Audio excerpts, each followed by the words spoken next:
Hello, everybody. Welcome to an all-new episode of the Anination podcast. We are currently setting up for, just a little minute before we head over to our broadcast here. So for you guys who are currently chilling in our audience or who are been watching, waiting for us to go live, again, thank you all for waiting. We have a big lineup coming in for us. We got Cartoon Network to discuss as our main subject, but we also do have a big first impressions talk that we have to talk about since we have been putting this cartoon for quite a while. So without further ado, let's go ahead and get it started. Yes, let's go.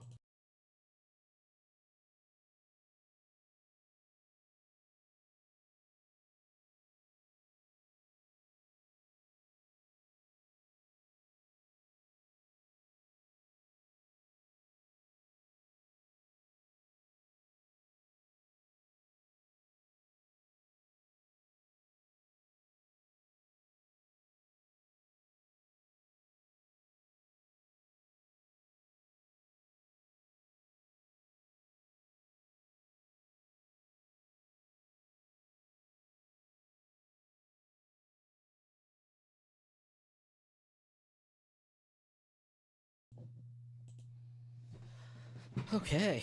All right. Hello, everybody. Welcome to an all-new episode of the Anination podcast. My name is Nate, and right here is Omid.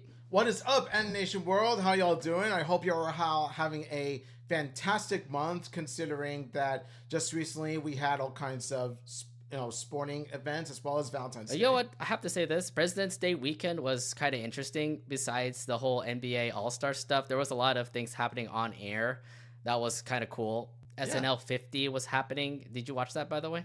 SNL 50, I don't watch much Saturday Night Live, to be honest. So. Well, to be honest, like I watched it and I was really laughing my ass off considering like all the stars from Saturday Night Live were there. Tom Hanks, I saw Tom Hanks in that clip where he was a trumper. Yeah, Tom Hanks is a trumper. Like had me laughing. He did the skit with that a couple years ago, and that was again really funny. They also, Adam Sandler was there, David Spade was there, a bunch of other like old SNL cast members were there, and I thought that was a really funny show. So I had to show my mom about this too because I visited my mom this weekend too, and I showed her it, and she was also laughing as well, just pointing out who was in it as well. So yeah, President's Day had a pretty fun, had a lot of good stuff going on. Yeah, like. The one positive you could take away from what's currently going on in politics right now is that it makes for good content. Wait, why? SNL. Why are you bringing it up? For SNL. I was not saying like why are you bringing it up? I don't know. It's because I've heard how SNL 50 is making good content. They're making. Going on. I know exactly, yeah. But I'm like, well, yeah, they are kind of making some really good content out of it. Did you at least watch something from it, or? No, it was just a Tom Hanks one that I watched. There was a bunch of others. I know there was like one episode. There was like one bit where like Steve Martin was like hosting, and then Martin Short was being deported by ICE. I need to watch that clip. There's a lot of like funny stuff here and there, and then of course you got Colin Jost and Michael Shea doing the Weekend Update, but they also did give respect. They had like funny bits from the Weekend Update also, and in there as well. Again, I feel like. If anything, you should at least watch it because it's SNL's 50 and they did a really good job with it. So there's that. There was a content that also happened for SNL 50, which is pretty sick. I don't know what other things happened in President's Day weekend because I felt there was a lot. So what happened during President's Day is that have you seen on TV what's been going on about how like people have been gathering, walking, and all that? No. Oh, you haven't? Okay, so there is this huge protest called 5051 movement, and it's basically 50 protests, 50 states, one movement. Oh, you're the one who's bringing that up. No, I'm not discussing that. I'm not discussing it, but I'm saying what is happening in President's Day was that, and that's all I'm saying. No. I was saying talk about the whole weekend, not just President's Day. You were the one who attended that, so I'm like, why? To make our voices heard, but I'm leaving at that. So as for President's Day weekend, we had quite an eventful President's Day weekend, but it wasn't related to anything politics. It was related to basketball. Yeah, exactly. So we did have a fun weekend over at NBA All-Star Weekend, pretty much. And what's kind of funny is that's actually here in the Bay Area. So let's actually open up with our time over at NBA All-Star Weekend in San Francisco Bay Area. Obviously, we are big sports fans as well. And what's kind of funny is that this happened literally the weekend after Super Bowl weekend. So we went from a big NFL weekend to a big NBA weekend. So we kind of changed sports between the 2 weekends. Mm-hmm. Which is kind of funny. We're celebrating one sport and then celebrating the other. But yes, we're as big basketball fans as we are football fans. So what happened was that on NBA All-Star 2025 was that on Friday there was this big NBA convention event called NBA Crossover. And it's basically celebrating all things basketball. And they even have their own booths. Like Funko has their own booth. Fanatics has their own booth. There's even a booth where there's an NBA all-school arcade games. Oh, so did they have like NBA Jam? Did they have like NBA, what was it, 2K? You know, those kind of video games? It had NBA 2K, it had NBA Jam, and it had the most modern, recent NBA arcade game with the HD quality graphics. Oh, nice. Very nice. Did you at least play with your brother? Because I know you and your brother went to the crossover. We went to the crossover, and we did play that newest NBA arcade game. He was the Bucks, I was the Warriors. Why is he a Buck? I don't know. I think it was a way to sort of to pay tribute to that Warriors Bucks game that was going on recently, I guess, or I don't know. So I don't know. So what happened was that we did have a close match, but I ended up winning overall. And then after that, we walked around. And okay, so when you walked around, like, were there a lot of people like doing basketball shots? Because I remember like when we went to the NFL Experience, which is a different convention, people can like shoot for field goals, throw passes, go through like obstacle courses. Did NBA crossover do that too? NBA crossover did have some booths, some events where some of the participants did end up shooting hoops. So yes, it did have those interactive activities in which they actually play legit basketball. Did you actually try some of those like things out there? I actually did try a couple. I remember there was this one from Coinbase in which you have to shoot the hoop as the net actually moves around and actually so it's kind of like one of those it's kind of like one of those Mario Party games. Have you seen that one where like the court moves and stuff? Yeah. The court moves, but it's just one single net that not only moves around itself but also emotes. Okay. So it gives a back screen. Sorry, it gives a backboard of like an emoji or something like that, right? Yeah, the backboard emotes. The backboard, depending on how you shoot, if you make it, it either puts a smiley face, sad face, or anything like that. Did you actually try shooting it? Like, how did you do? Like when it comes to shooting the basketball? Because you don't honestly. Do you like you played basketball before? Have you? Not really. Okay, I did used to play a little bit with my dad when I was a kid, but that's really about it. I don't play much. So I haven't been in any sort of varsity basketball team or well, I mean, like just for fun, playing basketball for fun. Yeah, I played it just for fun, but even at that, I've rarely made any shots. I haven't made any shots at all in that Coinbase event. Do you make any? How long? Wait, how many shots do you have to? Wait. How long? Was it like a progressive, like you have to make shots? I mean, I could talk my experience on Saturday, but it was kind of like that, where you like, go around the court, shoot around as many baskets as you want. So what happens is that you make 5 shots on one corner of the Coinbase spot. Wait. Can it just be all around the court, or is it just only one spot? It takes place in the small Coinbase booth, and then you move right, you move left, you move everywhere while making 5 shots in each corner. So it is pretty much shoot around. It's a shoot around. Yeah. It's basically a shoot around, but unfortunately, since I didn't make any, the blackboard. Did it just give you like a big frowny face or something? It gave me sad faces, shocking faces. I want to try that out. I mean, I should have went on Friday, but I had work, so I couldn't be able to do it. But you at least went with your brother for that. So yeah, and that's not all. So I attempted to meet 2 NBA stars. One of them I tried to go to meet Kevon Looney, but unfortunately, just as I got there, just as I was next in line to greet him, they decided to cut you off. They cut me off, and I was like, "Why? Why? I could have met the current Warrior." But no, instead, I was preparing to meet another NBA All-Star known as Andrew Wiggins, who was a former Warrior. He's currently a Heat. That is him right there, by the way. Meeting up with Andrew Wiggins. Yes. He is not, by the way, he is not a Warrior right now. He did get traded to the Miami Heat for Jimmy Butler. He's not a Warrior anymore, but I've had some good memories with watching Andrew Wiggins. He's been a really good asset to our team. He even helped win the 2022 Yeah, NBA you guys Finals. won he won the championship with the Warriors, so there's that. And Wiggins took part in it, which I thank him for that. So. Yeah, I just remember Wiggins like has been like the next person up because you did lose Klay Thompson. Draymond Green is still part of your team, but at the moment right now, you do need a way to get yourselves back into the winning spots. Yeah, hopefully, because the Warriors, as they are standing right now, we're not doing as great or stellar as we used to. We are bouncing, sort of, but Warriors still have got a long way to go. Yeah, but I mean, you get to see one of your big stars. By the way, like I saw this when I met up with Karl Anthony Towns, and I'll discuss on Saturday. How tall is he? Oh, he's like, I think you could be the judge yourself. Like, look, the guy tall,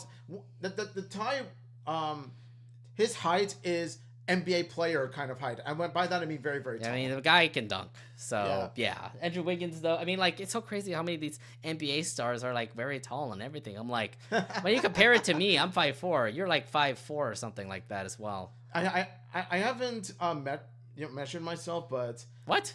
I haven't. Does your doctors also measure you or something?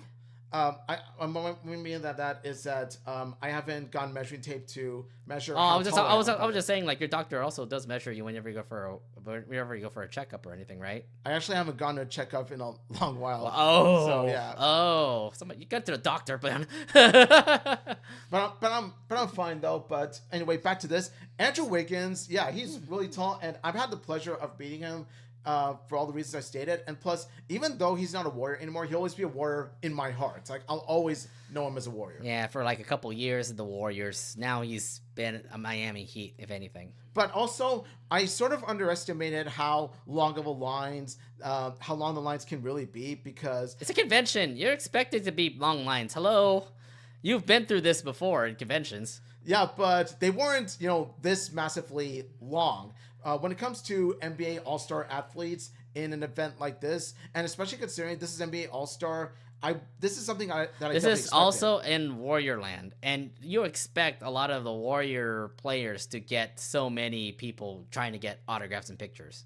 So, thankfully, I succeeded with Andrew Wiggins, but I couldn't succeed with Kevon Looney. I think was very popular. That makes sense. It makes sense. Yeah. And so besides the Coinbase booth, what else did you go to? Did you go to like the Funko booth, the Fanatics booth, the Adidas booth, the Puma booth, whatever the booths they have there? I went to the Kelly Jackson winery booth. Did you actually get wine there? I actually got wine there. Nice, it was pretty tasty. Nice. I don't even know who Kelly Jackson is. it's this brand of winery that I haven't heard of before, but Kelly Jackson. I would imagine it's a player. Yeah, so Sadeg and I had some good shots of wine, and then later on I got to meet the Kings mascot, the lion. I know, I saw that. Your picture with him. Oh my God.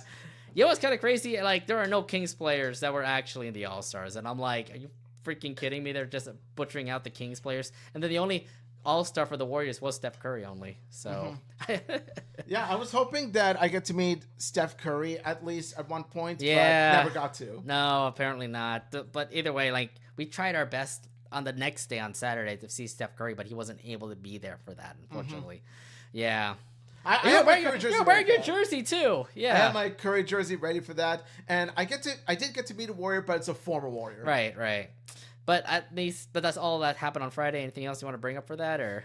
What was I gonna say? What was I gonna say? Yeah, it's really NBA All Stars. I'm glad that I got to go because it's definitely everything that celebrates NBA. It just screams basketball, and especially with the interactive NBA games for sure.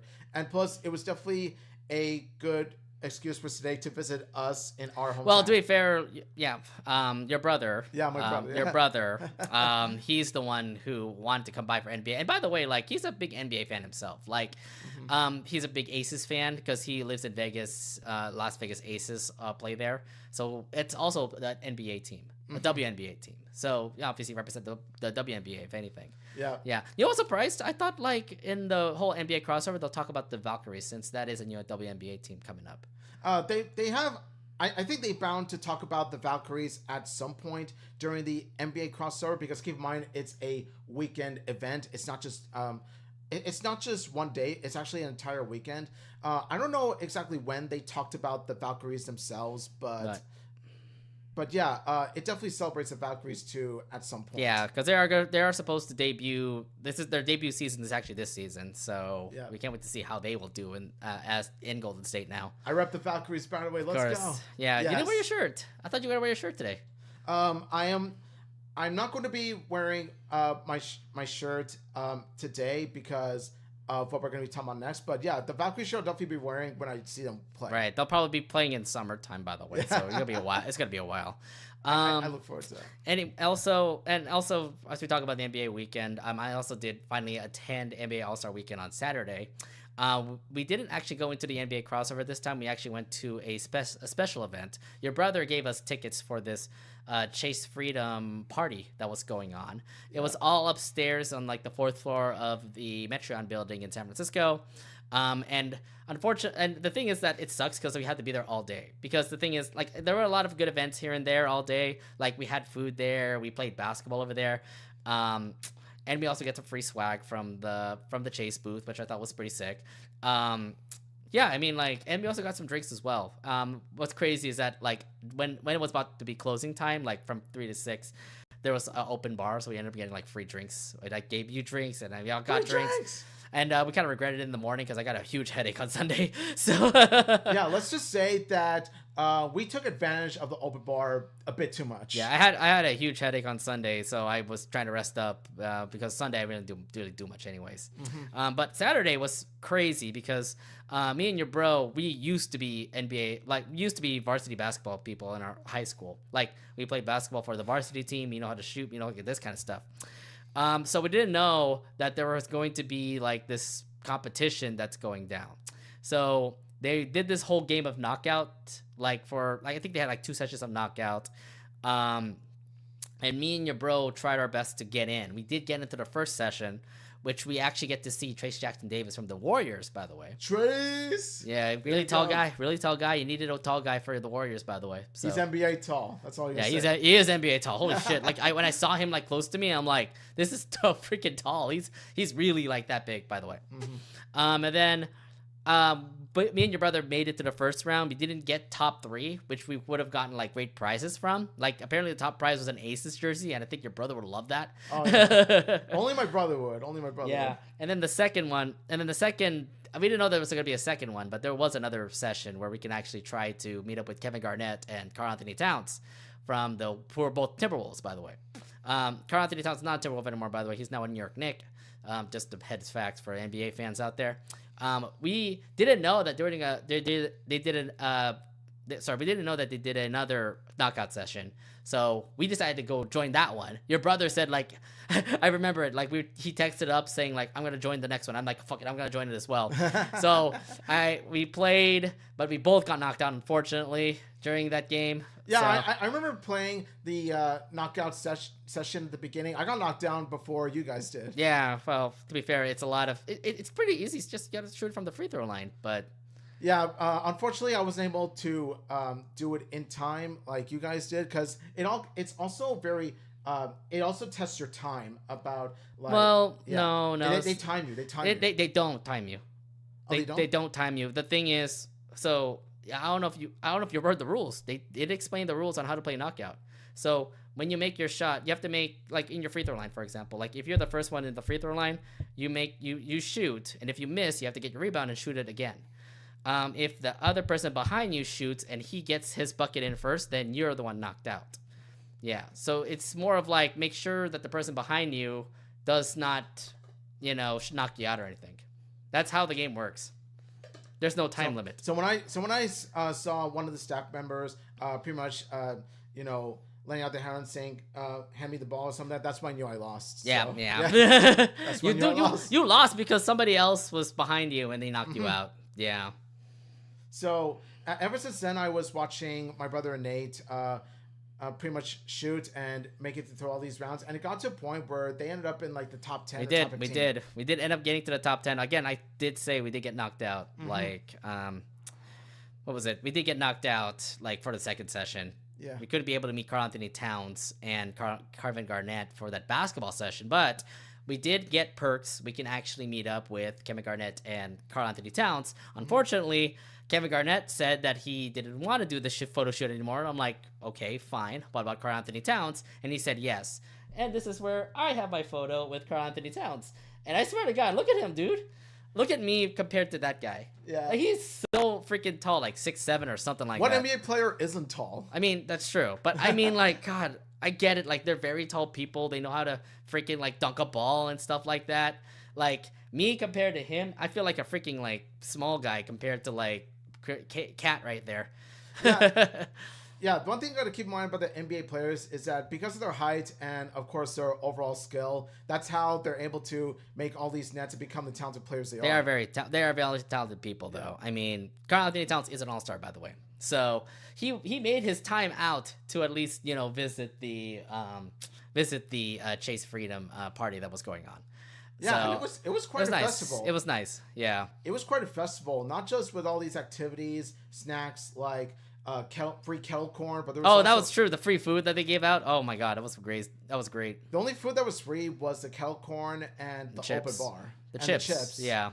But there was also a few snack booths. One of them I remember. There's this sweets booth in which it was a pastry one owned by Aisha Curry. Yep. Who was Steph Curry's wife. Yes. Yes, and I do remember having that apple pastry, which was really good. The apple bread pudding. Apple bread pudding. Apple bread pudding. Yeah, yes. The bread pudding was really good. Yeah, I remember buying that. I ended up getting like pork buns. I think not pork buns. It was supposed to be like some sort of burger or something. Oh, sliders, and they were really good as well. But it stinks because like I would love to join more stuff that's out in the Moscone Center because it was really next door. The Moscone Center was literally next door, and I would love to check out what the crossover was about. But if we leave the Chase party, but we're not go back in, and I'm like, okay, fine. This is the whole gimmick, huh? Yeah, it's not an entry in, entry out sort of festival. Yeah, so we just had to stay in for the whole thing, and sometimes we're just like, okay, what do we do? And at least they had like some stuff to do, like, you know, eat food, drink, play basketball. Yeah, chill and then chill by. If you go outside and you go to like the balcony, it has actually a nice view. Okay. With the Moscone Center, you can see the Moscone Center. Yeah. Mm-hmm. But then after that, we also did go to Powell Street just to check out what the streets are because I know they had other events that were also from the All-Star break. But then after that, we just went back home afterwards because your mom was making lasagna or something. I know you were like craving that a lot. I was craving it a lot because how long has it been since she had made that lasagna? I was like, guys, let's go get the lasagna. I know. Well, you're drunk too. So I was like a little bit conscious, but I'm like, I knew my limit was coming. So I might be sure not to drink anymore. I just took a lot of beers. That's what I remember with that open bar. Yeah, let's just say that, yeah, we pretty much partied it up at that festival. Yeah. That's what I'm saying. And then, so yeah, it was mostly our weekend this week. We were mostly over an NBA All-Star weekend hanging out with the NBA players, meeting up with other folks who are also NBA fans. We didn't go on Sunday because, to be fair, the All-Star game is boring. Yeah. I'm not a big fan of the All-Star game currently just because it's not as competitive. It's not that fun anymore. So it really isn't because they changed the format of the NBA All-Star game itself. It used to be Western versus Eastern. Yeah, it used to be that. Now it's just like a tournament now, or the Rising Stars can now play in the Sunday tournament, and the All-Stars are pretty much like Shaq's OG is what's going to win anyway. Look, they had KD, Curry, Tatum, Jaylen Brown, a bunch of other like great players. I know he was going to win. Like, that was a given, and it just makes me feel like I'm not going to watch this anymore. I'm watching SNL instead. It was during the same time. Yeah, what's the point? It's pretty funny how you go to NBA All-Star for everything else but the All-Star game. Yeah, that's true. And the All-Star game is supposed to be the core of the All-Star weekend. It is, but I mean, I got to be with everybody out there. It was a boring game. I didn't watch it. I was watching SNL instead, so... I was spending time with my brother, my mom, and her boyfriend instead of watching that boring game. So we ate at this French restaurant, and then we just went back home watching a movie. Mm-hmm. It was a nice time between the entire family. It's been a while since we've done it. Mm-hmm. So it was nice. It was nice. Okay. And that's really all I have to say. Yeah, I think that's all I can say. I think that's all I can say about this weekend. It was, again, just a bunch of fun over at NBA All-Star Weekend. We can't wait until Super Bowl comes here because it's going to probably be the same thing, but maybe a little bit better. Yeah. I wonder how our NFL experience next year. I mean, it's gonna be just like the old NFL experience that happened like back when Super Bowl 50 came here. So yeah, but are they going to make it even bigger and better than the last time that it was here in the Bay Area? Probably. yeah, you just answered your dang question. No, but it's a rhetorical one. I'm just like, of course it is. Yeah, no, I'm like, that's an odd thing to say. Okay. Yeah, I definitely can't wait for next year. Yeah, I mean, it's coming out 2026 February. So again, we'll be prepared for that in San Francisco. But Let's yeah, go. the Bay Area is going to be a lot of sporting events. Also, World Cup's happening 2026 too, so we can't wait for that too. Oh God, it's going to be busy. Yeah, the mid 2020s decade is going to be a good era for sports overall, for sure. Maybe for us here in For the us Bay. here. Yeah. All right, and besides, that's pretty much our whole weekend talk. Unless you want to bring up anything else. Nothing much I want to say except this was a great weekend to be a basketball fan. Oh yeah, it definitely was. All right, without further ado, let's go ahead and get into our animation news and let's actually start off with the quick news that we've had. And let's actually talk about a certain anime series that we both love that have just announced a second season. Let's talk about Bocchi The Rock as Let's it go. finally announced Yes. its second season. Yes. The anime came out in 2022. And it has really been raving with a lot of anime fans. It only had 12 episodes, and everybody was yearning for the time when we will have a new season. And it turns out the answer is right there. So the whole advertisement was, what was it? Somebody recording something about the starry thing here and there, and then the whole quotation saying we'll be right back with a bunch of like highlights from the first season of Bocchi The Rock. But it is announced Bocchi The Rock will have a second season. So when you saw that whole video, what were your thoughts when you saw that?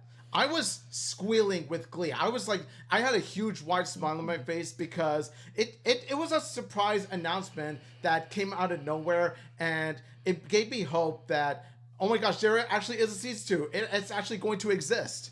It caught me by surprise because it came It caught you by time. surprise. It was a long time coming, honestly. Because look how popular Bocchi The Rock was, though. Like, everybody who's anybody, I think, knows about Bocchi The Rock. A lot of anime fans were cosplaying Bocchi. A lot of people, like, know the songs from Kisoku Band. I know how popular it was. Like, it did get a lot of raves. It did even win Slice of Life from the Crunchyroll Anime Awards last year. Even at that, it has been a while since season 1 ended, so we were wondering, when are we going to get season 2? When are we get season 2? And lo and behold, we have the answer. It's been a while. Yeah, they didn't even mention it compared to like other animes that keep saying that they'll have a season 2 this time around, you know? So that's what left me kind of wondering about that. It left me kind of, a bit worrisome that we may not get it, but it was it was about to be mentioned because, like, again, have you read the manga series, by the way?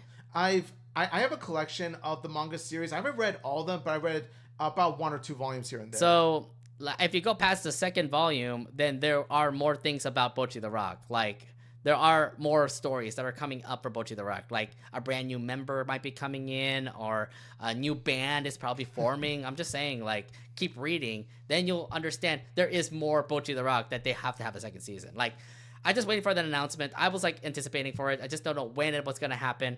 And then lo and behold, it did happen. I was so happy. I was like, thank God we finally get it.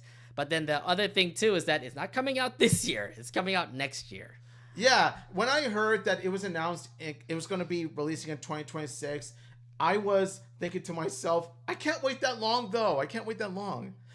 Now, granted, I do see why there is a bit of an optimism side of me as to why 2026 might be a good idea. It may be good for them to take their time to flesh out the stories and polish their animation and everything. I mean, they have a reference. It's the manga.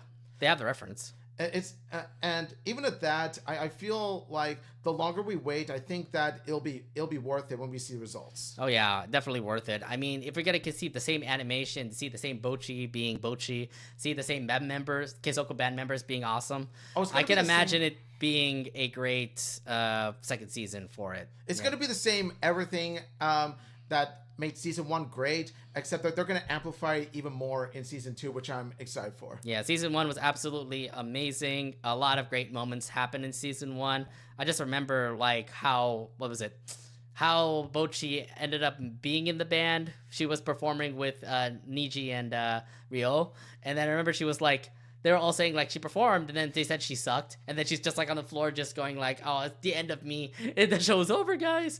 Yeah, and one of the selling points of Bocchi the Rock the anime is how they're able to use many different animation styles and be creative with. Oh yeah, they were really funny with animation.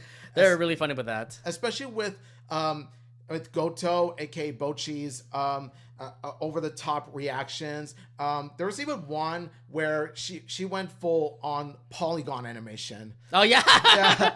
She went. Oh, they went. Was it static shock animation? Like it was how to explain it? Like polygon. It was definitely like 3D shaped to say. I remember that one was just absolutely great. And I remember they also do like have some real life situations as well. I remember like Bocchi trying to throw up, and then there really was a waterfall coming out.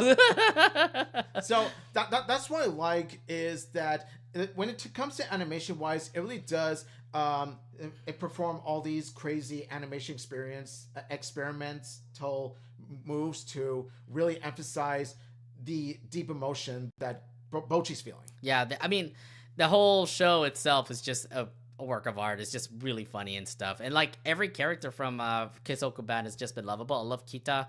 She's now becoming one of my favorites. And Bocchi is always the Bocchi. She's always been the introvert, and we get to see how she's trying to be not an introvert anymore. Yeah, not to mention her Bocchi's best friend Nichika Ichichi is such a great friend to Bocchi, and then of course you got Rio, who is the troll character. No, she's kind of more like the sadistic kind of character, because she doesn't care and stuff like that. She's had that calm attitude or something.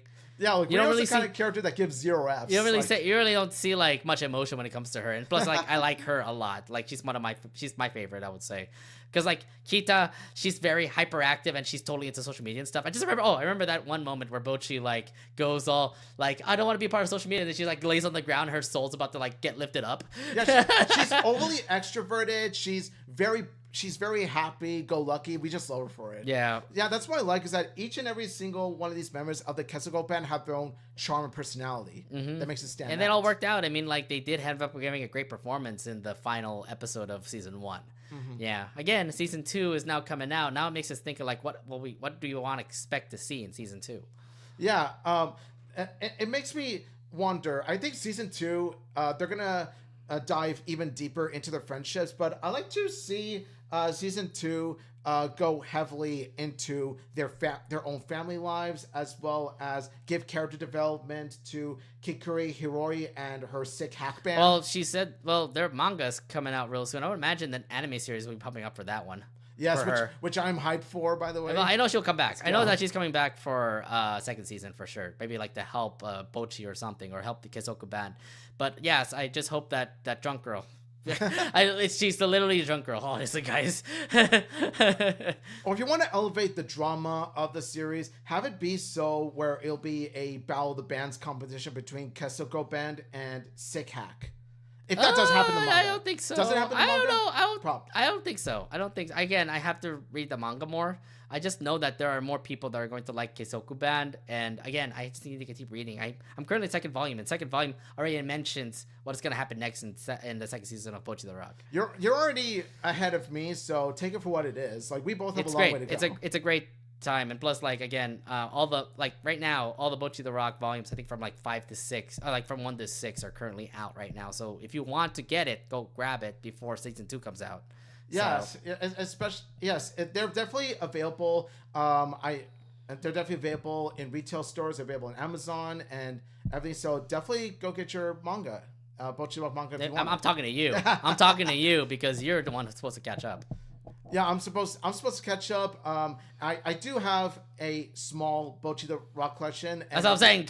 I do plan to. Why? I plan to. Yeah, I love how you just immediately mention it to everybody to buy it, but you need to buy it.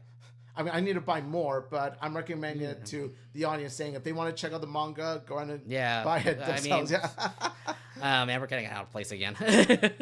But no, I mean, Bocchi The Rock is coming out, season 2 coming out in 2026. You don't have a date yet, but it is from the same animation company, Cloverworks, that are going to be working on it. I can't wait for it. Anything else you want to mention for this? Yes, I'm very excited for season 2, as well as more funny moments with Bocchi, more of that friendship, and more of their songs, because there's I'm pretty sure they'll have more songs, because like Keisoku Band, like even the singer who's the voice actress of Kita can continue to make more songs. Again, it's up to that band to make the songs. It's not really Kita's VA, but it's more like they can do something with the band. They can do something with the band. Yeah, the legit band. Keisoku Band has performed some amazing hits like Seishun Complex, and there's also Guitar, The Loneliness of Guitar, and The Blue Planet. That's also another good one. I was gonna say Distortion and Karakara. So and Distortion and this and many more. Yeah, there's a lot. We have a freaking album. Just listen to it. Oh my gosh. Yeah. So you could definitely I definitely jam to those songs on a daily basis. They're definitely those songs to get into and listen to if you want to feel yourself jamming to them. Yeah. Like, how often do you listen to Keisoku Band? Oh, a lot. Like it always pops up randomly whenever I go on to work and everything. So yeah, it definitely gets you pumped up. And yeah, Bocchi The Rock overall is such a funny music show that gets it's a feel-good show. I would say this for everybody who's recommending it to an anime or something like that. Please watch this one. It definitely is really funny. Maybe it might hit you in ways because like maybe some of you might be a little bit introverted like Bocchi, but some characters are also really fun as well. You're probably gonna find a favorite in this group. But yeah, Bocchi The Rock is coming out in 2026. Again, we have no set date, but it is announced. We have a new season for Bocchi coming out. Yes, and we all celebrated. Let's go, Keisoku Band. Now, from the good quick news to the bad quick news, because we got to talk about a certain video game that has been popular at the moment, Marvel Rivals. Yesterday we have heard the announcement that there have been people that have been laid off, and it's the United States Seattle team that have been laid off. We heard more details about what is going on with the Seattle team. There are only 6 individuals that were laid off. They're mostly part of the R&D team, research and development team. But it does make a point here where like it's a great video game, like it's so popular. Marvel Rivals has been so great, but something is going on like behind the scenes in video games. Like unfortunately, like even though your video game is so popular, positions have to be cut, and unfortunately for the U.S. team is these individuals. Yeah, it goes to show how really cutthroat that the video game industry really is. Like, no matter how popular a video game gets, no popular video game is immune to anyone getting laid off. Yeah. Unfortunately, unfortunately that's how it is that even though like you put your passion into video games up to a point where you make it into the video game industry, passion's really good, but it comes down to job security, and the job security in the game industry is not that good. No, if anything, I just feel like because what I heard about this whole entire news about Marvel Rivals and folks that are getting laid off, it's not fun to actually work in video games, honestly. Like, you'll love to play video games here and there, but if you're actually a person who's like trying to get into video games or trying to graduate into video games, don't do it just because it is very cutthroat. Like, you expect, like, you'll do your job here and there to make a new game, and once it comes out, you'll get, like, the benefits for it, but then sooner or later, you'll get cut. Like, your job is on the line for some reason. Like, I thought animation was bad, honestly. Like, I remember we did this whole Inside Out 2 thing when we had our special segment on that. Yeah. But this time around, it's different. Video games, I thought it was actually going to be fine, but no, it's not. It turns out to be worse. Yeah, unfortunately, it doesn't. It's not just animation industry. It's not just video game industry.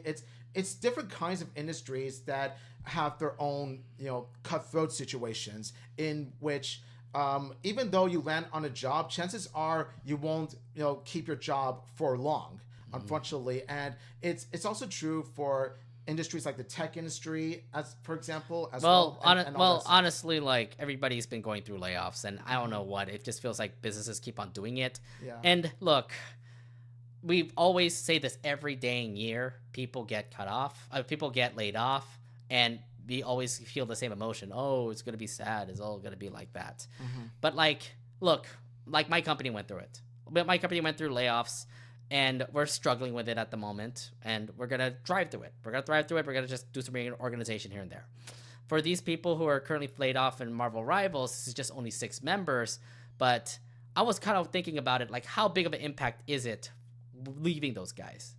You know? Yeah. How big is it? I just don't know. Like, yeah, it's really sad what happened to those 6 guys, especially the part that they played in Marvel Rivals. They may not have played the biggest role in the game, but they did contribute to the game. Well, they contributed to the game because they're the ones that actually say, do this, do that. Because if you're research and development, you're the ones who's probably trying to say, like, hey, let's try to make a game like this. Because, look, if you haven't played Marvel Rivals, just play Overwatch. Overwatch is pretty much the same thing as Marvel Rivals, but a whole lot better. Like, opposite. Marvel Rivals is so much better than Overwatch, honestly. It really is, yeah.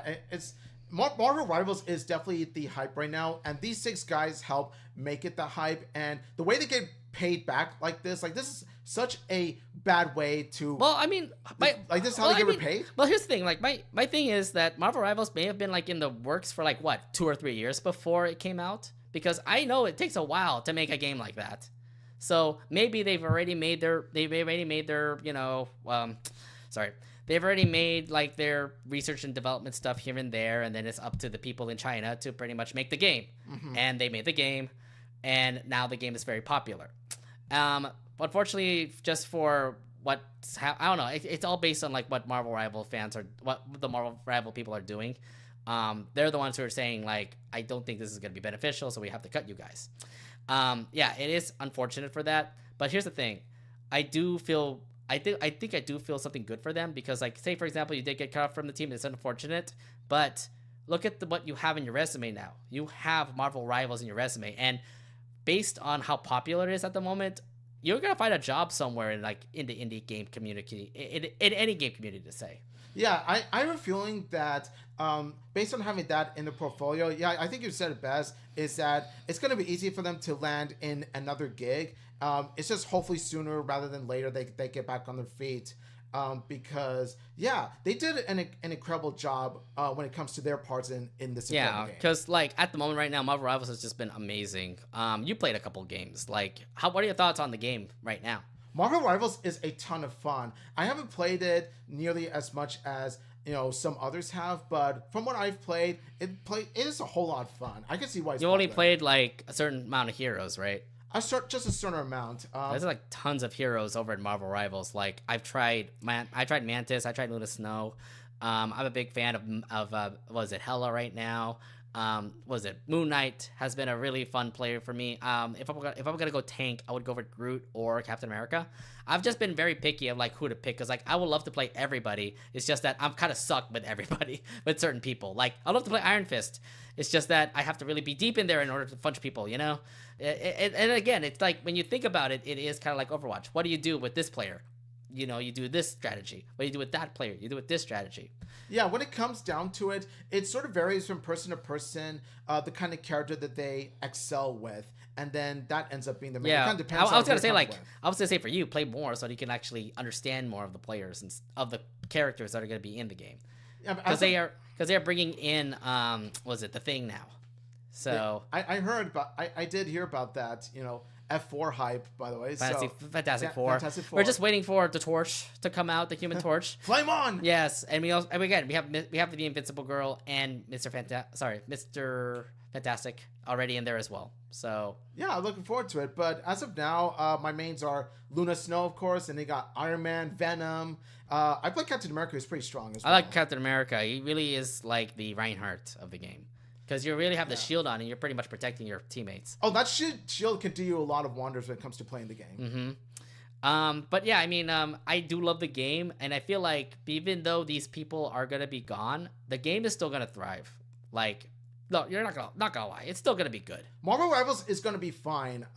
But what really gets me is how gaming journalists and articles have been blowing this out of proportion. Yeah. As if the layoffs somehow are taking a massive hit to the game. And that's not the case at all. No, it's not. It's not. It's just like, this is just one small team that'll probably be succeeding in another game somewhere out there. There's a bunch of people making video games right now.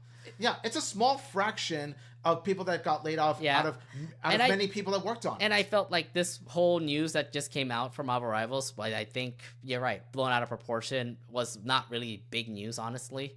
But it just tells me the point here where if you're pretty much being in the video game community, it's tough to be there because who knows if your job will be secured. I don't think it will be, because you're pretty much making a game, and after that, who knows how you're going to update the game, etc. You can go to people who are developing the game over at China to do it. For those who are R&D, are probably going to be like, oh, look, we've seen your research and development. Thank you for your notes. Goodbye. Yeah, so there's nothing wrong with following your passion, following your dreams, because we all have our passion for certain things. We all have our dreams. We want to make them come true. But the number one thing you have to keep in mind and prioritize above everything else is the job security that comes with it. You have to be mindful of that. Yeah. Again, I feel like for those who got affected with those layoffs, they'll be fine. They'll be fine. I don't think there's going to be an issue with them. They're probably going to find another job in a month or two in another video game company out there. But if anything, it just tells you how video games are. You might lose your job soon. But again, who knows? You might kick up a job somewhere else in the video game industry or something else. But again, it just tells me like the video game industry is a cutthroat industry. I mean, if anything, if you're going to recommend me to say, hey, what do you think about the video game industry right now? I say don't get a job there, because who knows? Your job might be gone immediately. Yeah, and I was surprised that it came from a popular game like Marvel Rivals, of all things. It'd be one thing if it was a small indie game or a game that didn't do so well or not popular, but we're talking about Marvel Rivals, in which this happened. It got too popular. It got too popular, so I was surprised that that happened in the first place. And my other issue is, like, are they really going to keep everybody? I don't know. I don't know. At this point, you never know if there are going to be more layoffs from the people that worked on the game, or if it's going to be just those 6. You never know. The future is unpredictable when it comes to the people that they keep in the video game industry and those that they lay off. That's to every company, honestly. And it's every company, and that's what's scary about the workforce. It's what's scary about the workforce. It is how businesses are at the moment. You got to blame the pandemic, honestly. Mm-hmm. Can't do much about it. Anyways, yeah. But if anything, Marvel Rivals is still a very popular game. If you're a big fan of Marvel Rivals and are currently playing the game, it is available for all platformers except for Nintendo Switch. Please don't buy the Switch. But yeah, it is a fun game. If you're a big fan of Marvel, please check it out. It's available for all platformers from PC to Xbox and PlayStation. Mm-hmm. All right. Well, that's enough of the quick news for now. Let's actually head over to one of our main subjects that we have tonight, and it's our first impression segment. We have been pushing this cartoon off for a while now, but we have to actually bring this cartoon up because it has been popular on Netflix, and I think some of you guys will probably love it because I've been hearing a lot of hype about it on Twitter and all social media. It is Jentry Chau versus the Underworld. Yes. All right. So this is our first impressions of Jentry Chau versus the Underworld. So the trailer. So the first shot of Gentry Chow versus the Underworld was the trailer that came out a couple months before the first episode dropped. What were your thoughts on the trailer when you saw that? My thoughts were it looked lit. It was literally lit. Oh, because of our fire? Yes. When you look at the animation, when you look at the characters and how fluent they look, when you look at the fighting and choreography that comes with it, when you look at even the balance of comedy and drama, it makes for one hype series on Netflix. I mean, like, it really looks great animation-wise. Because, like, from the way I kind of saw the character design, it maybe looked like... It kind of looks like, what was it? She-Ra? It kind of looks like She-Ra to me. And I do like the whole cultural representation that has been, like, shown in this cartoon. Because it's an Asian cultural representation, which is amazing. Because we don't really see a lot of Asian cultural representation cartoons out there in quite a while. So I'm just really happy that Netflix was able to pick this one up. And by the way, the people that even said the cast was also announced even in the trailer. Like they had Ali Wong being Gentry. Then they have a bunch of other people that are also like in the cast. Bowen Yang is Ed. You had like a bunch of other like voice actors that are in there. And I didn't realize this too, but Kit apparently is a K-pop star. So how he ended up landing a role in a cartoon, that's saying something. Yeah. I would say that the cast, it looks to be a diverse cast of Asian voice actors, and they really did give it their all in their performances. Mm-hmm. Yeah, and I mean, look, if anything, like it blew my mind of like how the animation was. That was making me like them. I do like how the characters are with like Gentry, Stella, what was it, Kevin and Kit at the moment on who they are right now, because I don't know that's the main cast right now. But then there's another main cast that's also there as well. That was Gugu and Ed, but that was from the first couple episodes in the show. But no, if anything, like from the trailer, it looked great. And then obviously we both watched the first 2 episodes of it. So now again, we're doing our first impressions now. So let's go ahead and start straight to it. And let's actually talk about the story first. Because the story follows this Chinese American teenager named Jentry Chau, who has to come to rediscover the fiery powers that she has suppressed for so long, that she moved from So she moves from Seoul. She moves from South Korea all the way to a small town in Texas. Wait. So, I don't think that's correct. She moved from Texas to Korea when she was young. No, when she was young. But now, in episode 1, we see her move back to Texas from Korea. Yeah, she moved back to Texas from Korea.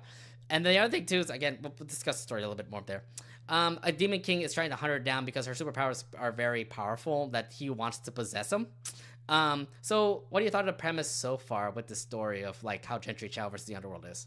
Yeah, how Jentry Chau versus the Underworld is it's very inventive of a story, and it's a kind of story that sort of reminds me of the 2000s cartoons, in which it's a teenage character learning to deal with their supernatural powers. Because it's kind of like Danny Phantom. It's sort of like Danny Phantom. It's sort of like My Life as a Teenage Robot. It's sort of like Juniper Lee, even though it's just fighting monsters. It sort of reminds me of the cartoons in that era, where it's a teenage character going through that kind of thing. You know what kind of impresses me is the fact that, like, we don't get an origin story of how Gentry ended up getting those fire powers. Like, we just see her in the beginning of the show literally singing karaoke with her friends in Korea. And, yeah, she had a. And by the way, Blackpink is very popular. Like, that's the one thing that kind of got me into this show, is because, you play Blackpink, I am freaking watching it. Yeah, Blackpink is being exposed in modern cartoons. First Amphibia, now this. It goes to show how K-pop is being represented. K-pop is very popular now. It's being represented in modern cartoons, so I do like how modern animation is celebrating K-pop culture. Yeah, I mean, K-pop is becoming really huge. Like, after BTS started to get huge, now everybody's loving all the K-pop stars, to say. I'm really happy about them putting Blackpink. And also the person who sings the theme song, that's a K-pop group as well. Gotcha, like a moth to a flame. Yeah, Cat's Eye. That's the group. And by the way, we got to talk about the opening as well as its song, because that song blends together with the overall tone and the overall just excitement that gets you pumped up for the action of Gentry, because the song gets you pumped up by how lively it is. Well, it's supposed to be a K-pop song. The Flame song is definitely, like, one I can't stop listening to now. Yeah. And it's a perfect song because of the lyrics, moth to a flame. Because of flame, yeah. Yes. Even the lyric flame. I mean, yes, because she has fire powers, yes. Yeah, and it goes out of its way to emphasize that, yes, this is a show about a girl with fire powers. Mm-hmm. And it's not just the opening, but the overall story of the show as well. Yeah. Again, I don't know much when it comes to the story. The only thing is that we know is that Gentry has these fire powers. Gugu is the one that knows it a whole lot. What was it? There's a lot of secrets behind her family, because Gugu is the one that pretty much showed her about her whole fire powers and stuff. Now she's got to do it by herself, because... I'm not going to spoil again, but oof. So without giving anything away, without giving away any spoilers, as I watched each of these 2 episodes, I was thinking, okay, this is the kind of show in which the story unravels itself. You're going to see more. I kind of wonder about it too, because, like, I remember when she moved back into Texas, they all talk about this demon girl, and apparently it's her. Like, they know it's her. Even the freaking, like, principal in the second episode knows it's her. That vice principal Wheeler was definitely one big conspiracy theorist. Like, he had this board with all these pins. So again, there's so many pinpoints from the first 2 episodes that make me think, like, wait, what happened to her parents? Who are these ghosts? How are they familiar with Gugu? Who's Ed? And why is he helping Gentry now? How about her old friends in Texas? How are they still familiar with her? You know? Who about the demon girl? Let's talk about that story, because that never got explained in the first 2 episodes. And I know it's gonna unravel eventually, but I'm just saying, like, okay, now you may be all intrigued. Like, I love how they continue to, build up to what the show is gonna be about. Like, how the story is going to be there for you. It's just that we just giving you pieces. Now build it for yourself. Make you think. Make you have theories about how Jentry Chau versus the Underworld is going to be. Yeah, so it's one of those shows that in which the story and the lore is really just so rich that it definitely leaves you guessing, it leaves you wondering, and leaves you excited for more details to what's to come. I mean, literally after the second episode, it makes me think, oh God, what happened to her parents?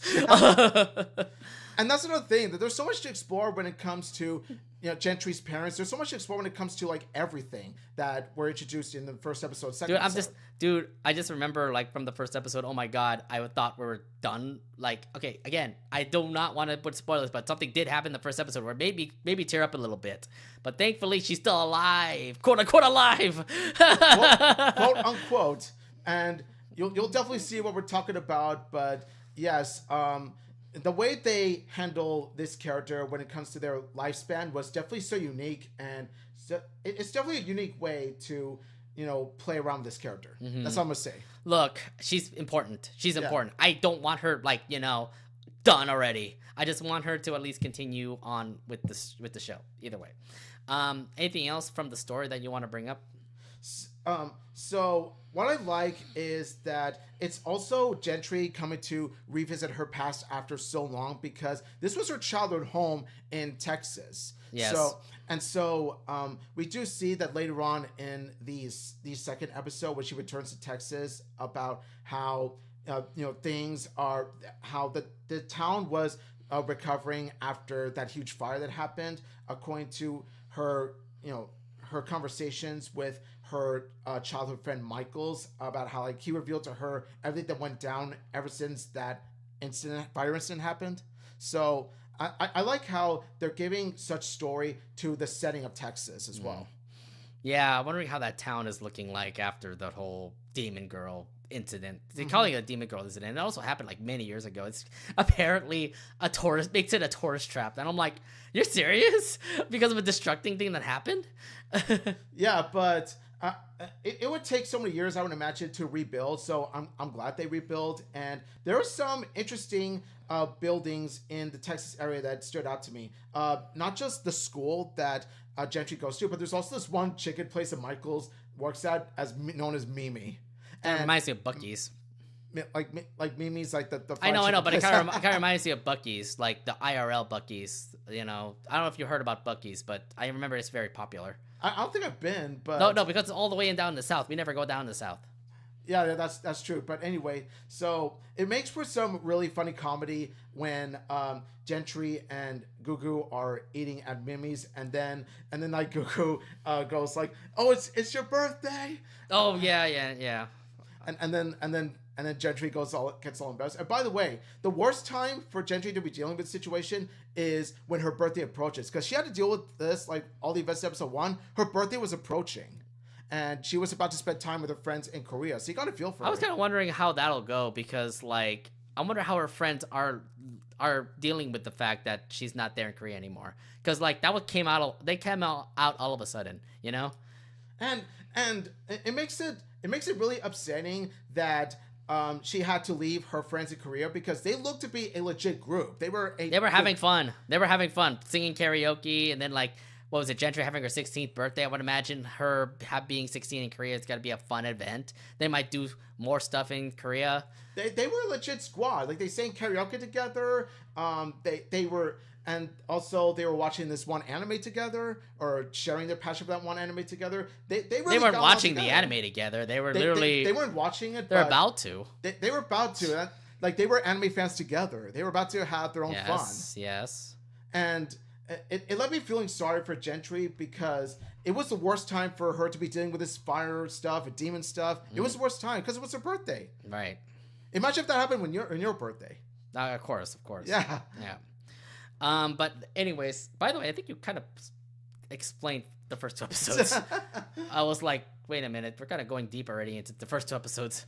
Well, yeah, because it was our first impressions. We wanted to share what we saw in the first 2 episodes. Yeah, but I think you spoiled everybody. Anyways, Let's move on to the characters because the characters are the ones that kind of like pivot into the show, and obviously the first character we want to bring up is Jentry Chau, who was born, who was in Texas. Like I'm seeing the whole timeline. She was in Texas. She was that quote demon girl that everyone's like being scared of. Then she moves to Korea, has a nice life over there with her Gugu. And then she moves back to Texas because apparently this one freaking demon wants to take her power and they need to defeat him or else it'd be death for Gentry. But then what impressed me for Gentry is that she's just a regular old teenager. She loves to like party with her friends. She loves K-pop. She loves doing karaoke. She loves anime, etc., etc. There's a lot of things about Gentry that makes me think like, oh my god, she's a really lovable teenage girl. Your thoughts on Jentry Chau? Jentry Chau is definitely a teenage girl protagonist that a teenager can definitely relate to, especially if you love karaoke and anime. And it goes back to what I was saying about you got to feel bad for Gentry, not because she had to deal with this on her birthday, but also she had to deal with this at such a young age, which is 16. Like she's barely an adult, and for her to deal with a life or death situation like this, I feel bad that she has to go through this. And even though she has the help of Gugu and Ed to help her go through this, it's still a life or death situation that is very endangering for a teenage girl like that. Well, yeah, it just stinks that she had to have these powers. Like, I mean, the fact that she still knows her powers and that she suppressed it for so long, ever since she moved back to Korea. She moved to Korea, and now she has to go back to Texas and has to unleash him again. And I'm like, oh, well, this is fun to do. She just never got herself into the situation, but she has to be in the situation, unfortunately. Yeah, and it was so abrupt for her.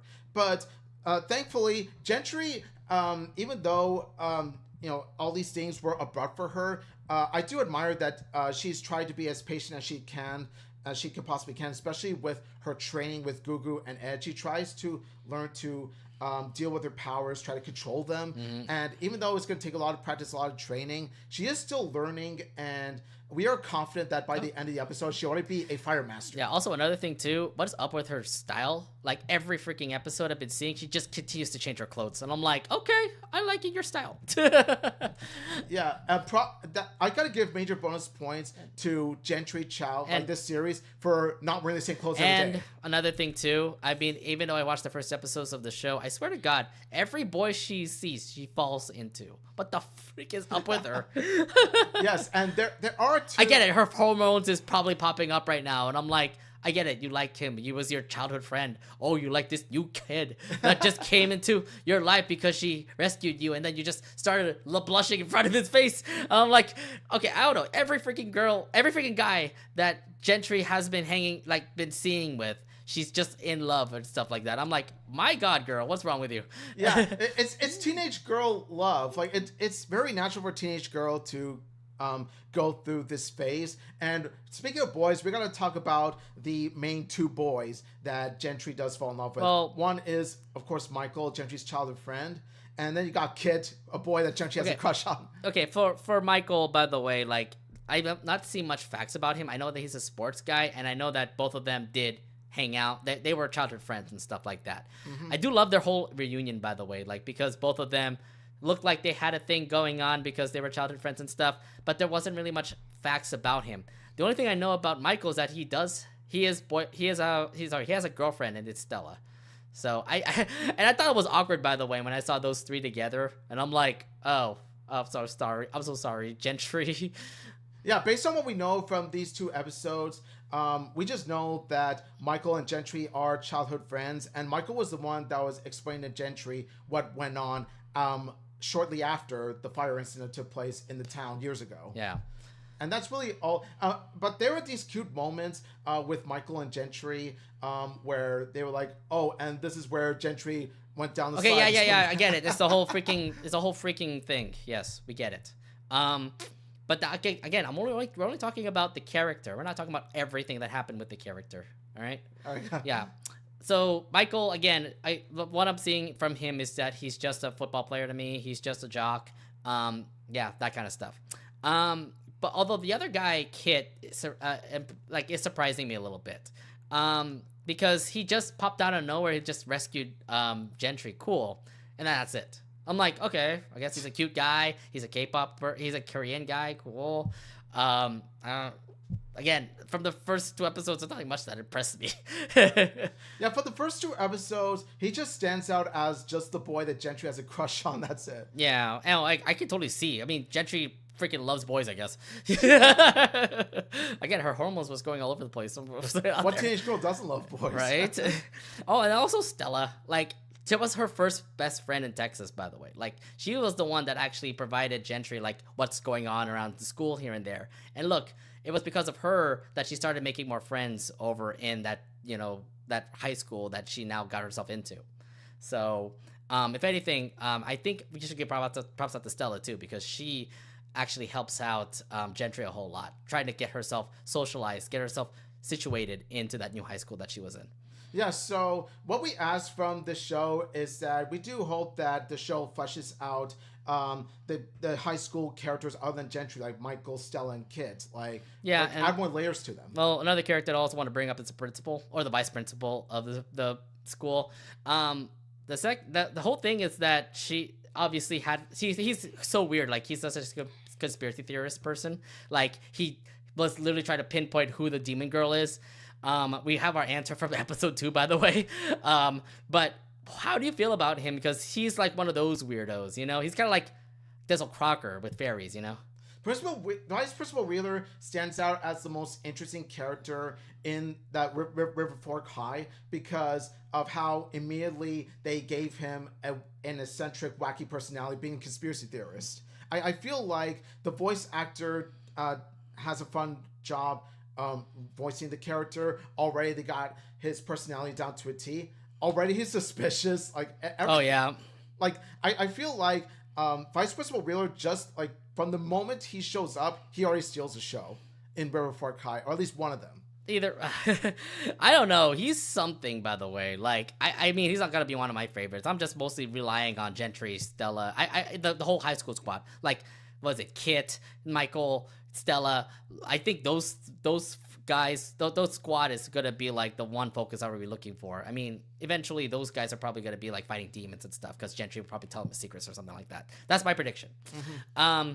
The other two characters who are also main characters of the show, Gugu and Ed. But let's talk about Gugu first because she was the one who has helped Gentry try to find her fire powers back.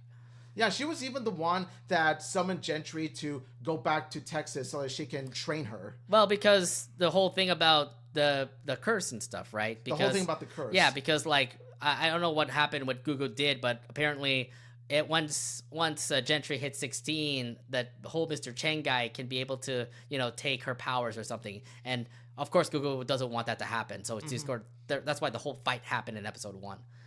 Yeah, so the fight in episode 1 was just the beginning out of many fights to come, but needless to say, Gugu is going to play a central role in Gentry's character development. If anything, I do love the fact that Gugu does help Gentry out in more ways than one.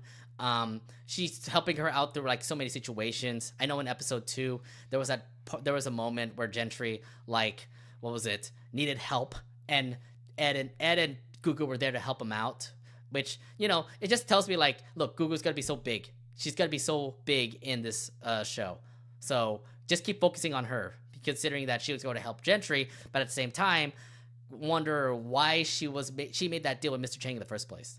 Yeah, so it goes back to what I was saying about the story unraveling itself, and about how it's going to explore more of these characters. And then last but not least, Ed. Voiced by Bowen Yang. By the way, great guy from SNL, and he's a very funny guy himself. He was also in Wicked, by the way. Just a little heads up there for those folks who don't know about Bowen Yang. He's a great guy. Yes. But he's a Jiangshi who serves as Gentry's sidekick because, well, first off, he was about to kill Gentry or something. Like, from the first episode, you're thinking like he was going to be the enemy or something, but he starts to warm up with the family, and I'm like, cool, but I just hope Mr. Chang doesn't know. Yeah, so Ed in So Ed in this show, from what we've seen in the first two episodes, is what we call like the goofy sidekick to the main character. Like he's there as the comic relief of the show, based on his personality and how he's the short, funny guy that tries to be intimidating, but he ends up being adorable each and every time. So I gotta laugh at him. You know what though? He's supposed to be the funny guy. I mean, Bowen Yang is really funny, and I think they put a perfect person to voice Ed, because he's like a short guy. He's really funny. Like he's trying to be comedic here and there, trying to be sarcastic and stuff. I think Bowen did a really good job voicing him, because like I'm feeling like how he's just so silly and how he's like a really funny like little Jiangxi. So I do like that. I think that if anything, Ed I think is one of my favorites from the whole entire show at the moment, next to Gentry. But yeah, again, we only saw him like, what was it? Be a part of the team, then escapes, then tries to be a part of the team again. I don't know what his role is coming for those first two episodes, but something tells me that those two are going to partner up and try to do what they can to make sure that Mr. Chang is dead or something.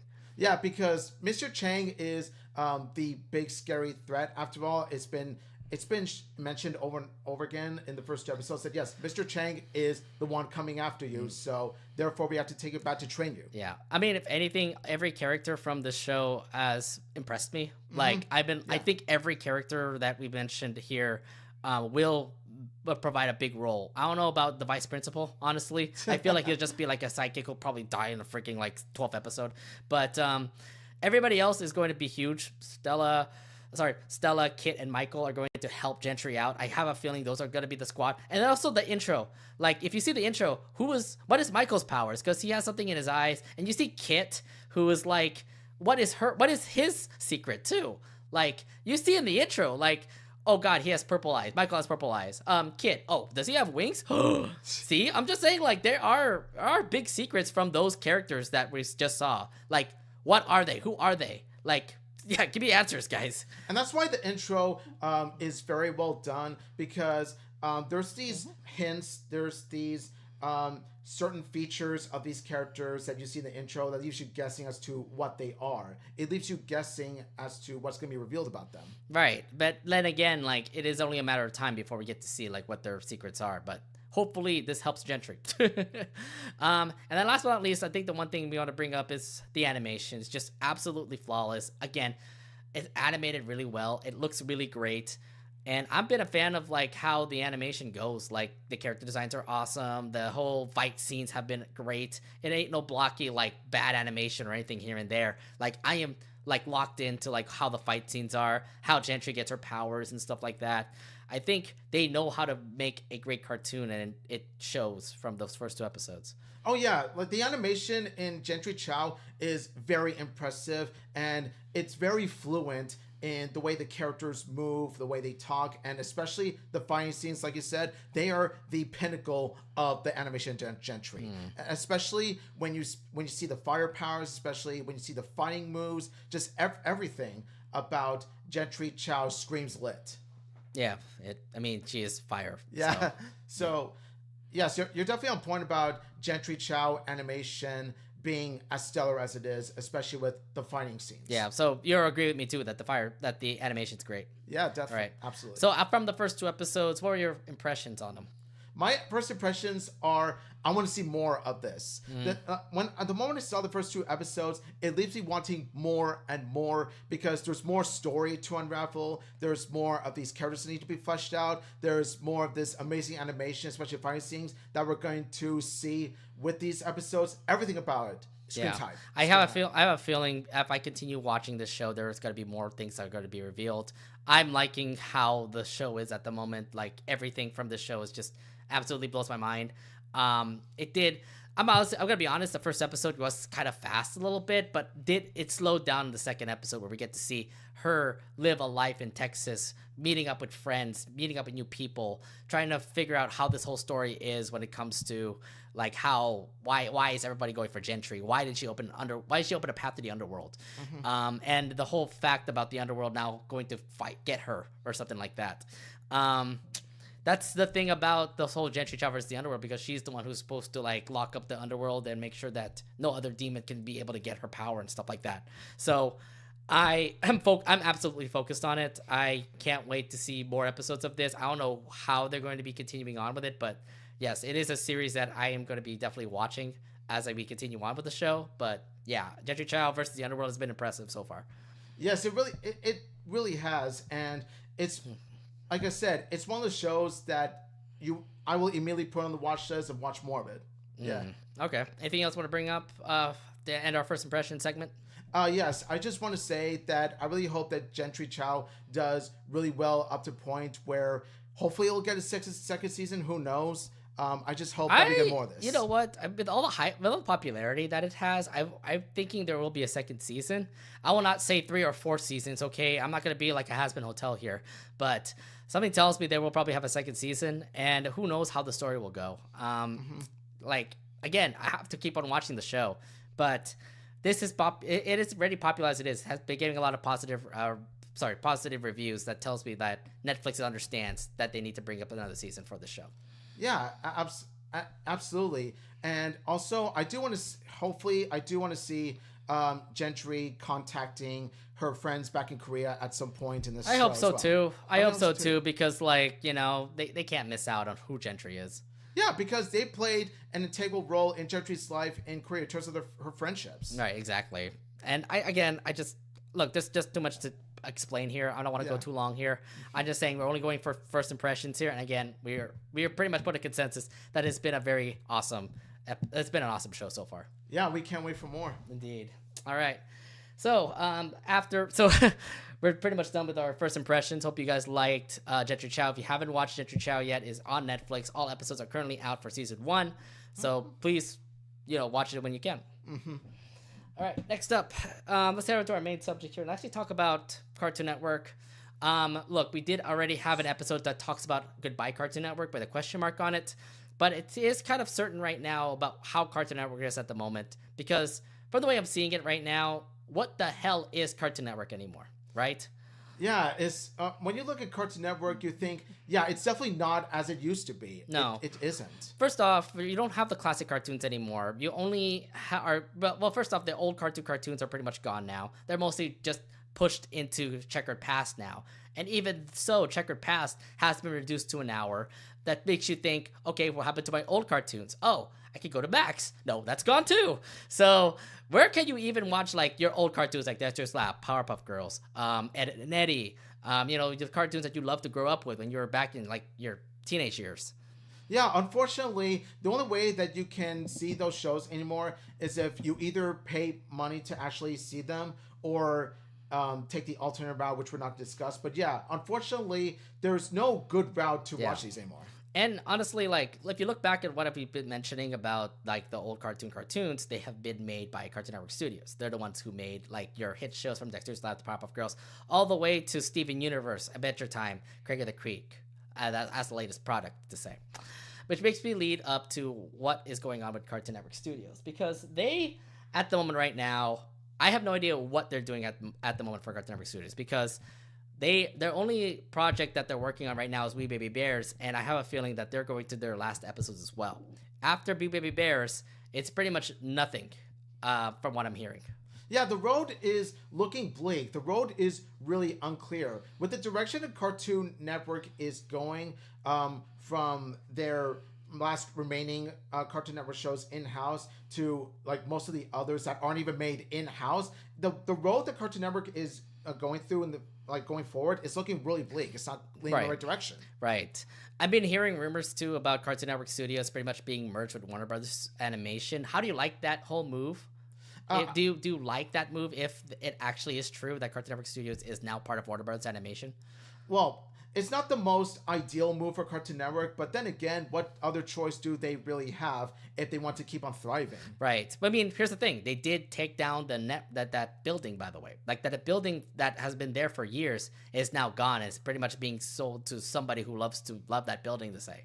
Mm-hmm. But there's so much history when it comes to that building. You've seen the autographs. You've seen people drawing that stairwell, saying hello and stuff, like putting their mark onto that building. Oh, it was everywhere. It was everywhere. Yeah. So history is pretty much gone when it comes to Cartoon Network Studios, and their last show, Craig of the Creek, is pretty much said goodbye to say. Their final episode came out a couple weeks ago, and it was a pretty significant farewell, considering that it was a good way to pretty much say goodbye to Craig of the Creek, considering how long it was. 7 seasons for Craig of the Creek? And it has been a wholesome show. It has been a very wholesome show for fans who love Craig of the Creek. But yeah, I mean, after that, no Cartoon Network Studios cartoons are currently airing on Cartoon Network now. Yeah, Craig of the Creek did have a good run with its 7 seasons, and we will definitely miss it so. But yeah, it was definitely one of the very last of Cartoon Network that ended with a bang. Mm-hmm. And going back to Craig of the Creek itself, even though I didn't watch much of it, I have heard nothing but great things about Craig of the Creek, especially how down to earth and very calming and chill that the show is. Yeah, I mean, like, it is significant. Like, I've seen how everybody's been liking Craig of the Creek. It was a really great show and everything. Mm-hmm. Again, I have to watch it myself. Like, I've seen how people have been saying Craig of the Creek is just an amazing show here and there. Somehow I just never see myself watching it for some reason. They said that watching Craig of the Creek makes you feel like a kid again. It makes you feel like a kid playing outside. Indeed. But yeah, Craig of the Creek was the last episode, was the hottest last episode, and luckily, fingers crossed, it doesn't leave Max because it's currently on Max right now, so people can marathon it whenever they want. Which leads me to a question, like, at the moment right now, there's no Cartoon Network Studios cartoon that's currently airing on Cartoon Network. So, what is currently airing on Cartoon Network? Well, it has mostly been just cartoons from other countries. Like, the newest shows, Totally Spies, for example, that was from France, pretty much got picked up from France and just went to Cartoon Network. Total Drama Island, that was from Canada, got imported from Canada, brought it over to Cartoon Network Studios.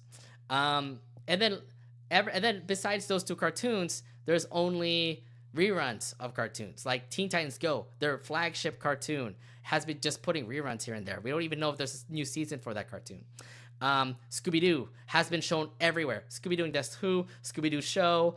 There's so many Scooby-Doos that are currently airing right now. Even What's New Scooby-Doo, even Scooby-Doo Where Are You? I'm like, are we becoming the Scooby-Doo Network on Cartoon Network or something? I mean, Scooby-Doo is one of the most popular Time Warner, properties. So of course they kind of have to rely on Scooby-Doo when it comes to their channel. Well, I mean, can you do more than that though? I mean, Cartoon Network has gone up to a point where they have to rely on their more popular IPs. I mean, Scooby-Doo is... I don't know if that's even that popular of an IP anymore. Like, you don't see much Scooby-Doo merchandise stuff anywhere, do you?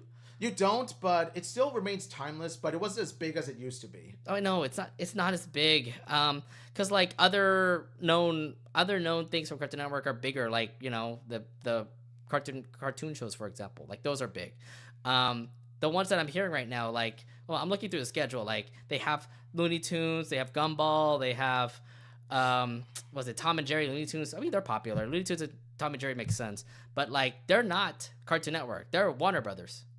Yeah, so, Cartoon Network, not only are they barely have what they have left to work with under their belt, but also they're borrowing from other animation companies from other countries, and they're also relying on Warner properties as well, and Hanna-Barbera properties in Scooby-Doo's case. So yeah, Cartoon Network is grasping. They're trying to do what they can to thrive. They're currently, they're struggling right now. Yeah, they're struggling, so they have to do what they can to rely on other outlets. Do you like the problem is they're relying on other outlets? Do you like how they are right now, considering that they're just hanging on to old cartoons and pretty much just putting into their schedule?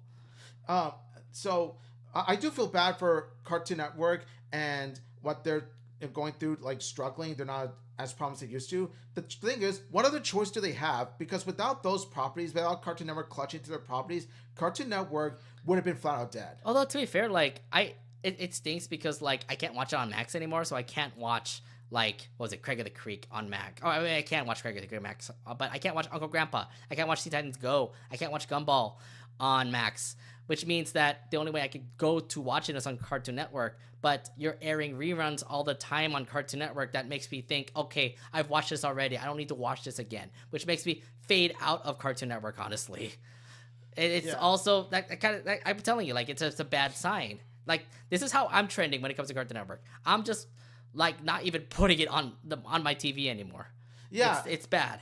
And one thing you got to give credit to Nickelodeon is that it's not doing that great either. But at least with Nickelodeon, they still have their properties that they actually own under the belt that are still doing well, especially SpongeBob. Yeah. So well, SpongeBob is their flagship like cartoon. It's their flagship, and they at least have others like the Loud House, for example. So even Nickelodeon's do better than Cartoon Network. Yeah, I mean they put Loud House like on their network somehow. They put it on T-Nick, which I thought was something. Yeah, Nickelodeon isn't relying heavily on other countries or other outlets to make their own schedule. I was gonna say like they did give it up. I mean, we'll go a little bit up topic here, by the way, when it comes to like Nickelodeon, but they did give us an update about like what's gonna be on Teen Nick now, and apparently Teen Nick has Nicktoons on Teen Nick for some reason. Like you have Smurfs, Monster High, Camp Coral, Rock Paper Scissors, Fairly Odd Parents, Max and the Midnights, and the Loud House every day. Wow. And I'm like, okay, I get it. Loud House has been the like the secondary flagship for Nickelodeon. But how about the other cartoons? You're just putting it on its secondary network, not the main network. Yeah, see, this is exactly what I was referring to. I mentioned how while I'm excited for Max and the Midnights, I worry about its status going forward. Yeah, I don't even know if it's on. I don't know if it's on the main network anymore. It's currently on Teen Nick. That's what I was afraid of. Like every other Nicktoon that's not SpongeBob or Loud House beats the same fate. But anyway, back to Cartoon Network. Yeah, if you thought Nickelodeon wasn't doing that great, you have seen nothing yet until you watch Cartoon Network. Again, like, look, the whole schedule is pretty much their grasping onto old cartoons and just putting it out their schedule. Like, I don't want to see another episode of Scooby-Doo, Where Are You? I've seen too much of it, honestly, when I was a kid. I don't know if I want to look back in my nostalgia glasses and watch it again. Or What's New Scooby-Doo? I'll only watch it for like 1 minute, then I'll just stop watching it. And Gumball's every day. Teen Titans Go every day. The only thing that only makes me want to go back into watching the network is Totally Spies. But you can watch it next day on Max. So I can just watch it on Max instead of watching on the network. The problem with Cartoon Network is that they're relying so much on familiar IPs. Not just the one that you mentioned, but also there's other ones like Foster's has their own preschool show called Foster's Fun Time with imaginary friends, because since Foster's was such a popular show back in the day, they wanted to. I was gonna bring that up later. But I'm just saying, like, right now, what is the schedule looking like right now? Again, it's just old IPs just popping into the old schedule. It just tells me, like, look, like, I'm trying to my best to at least make Cartoon Network relevant, but this is not I don't think this is the way to do it. Where's the new cartoons? Okay, yeah, you have new cartoons like Totally Spies, Total Drama Island, and Iano that we'll be discussing in a bit. But I'm just saying, is this how we're thriving in Cartoon Network? Why are you keeping just old nostalgia stuff for Cartoon Network? Why can't we just have something new? But you only have 3 cartoons that are new, not like every cartoon that's new at the moment. Exactly. Like, you have less than 20% that are actually legit brand new that are showing on Cartoon Network, and the rest are either, ones that are non-CN properties or pre-existing IPs. Yeah. So, it's not the most ideal branch for Cartoon Network. It's not the most ideal role for Cartoon Network to thrive in. But what other choice do they have? Because if they take the risk... I don't know. I mean, I don't know. You did take away Cartoon Network Studios. I don't know what's happening with that. What about Warner Bros. Animation? Like, what is their what are they doing? But, oh, wait a minute. They're currently working on the new Looney Tunes movie. Because with Cartoon Network is that they don't have a plan B in mind, unfortunately. And if they do go with a plan B and they take the risk of trying to make even more new cartoons, then what are the chances of it succeeding or failing? I think my point is this: when will the viewership go all the way down for Cartoon Network that they have to actually cancel the whole program? From the way that we're looking at it, while it's not sometime this year, it could be in about 2 to 3 years that Cartoon Network is still going to be gasping for air. Yeah. Because like I'm assuming viewership is probably just gonna go low. Like for the cartoons that are coming out for Cartoon Network, they would rather just have it on Max so that people can be able to watch it there.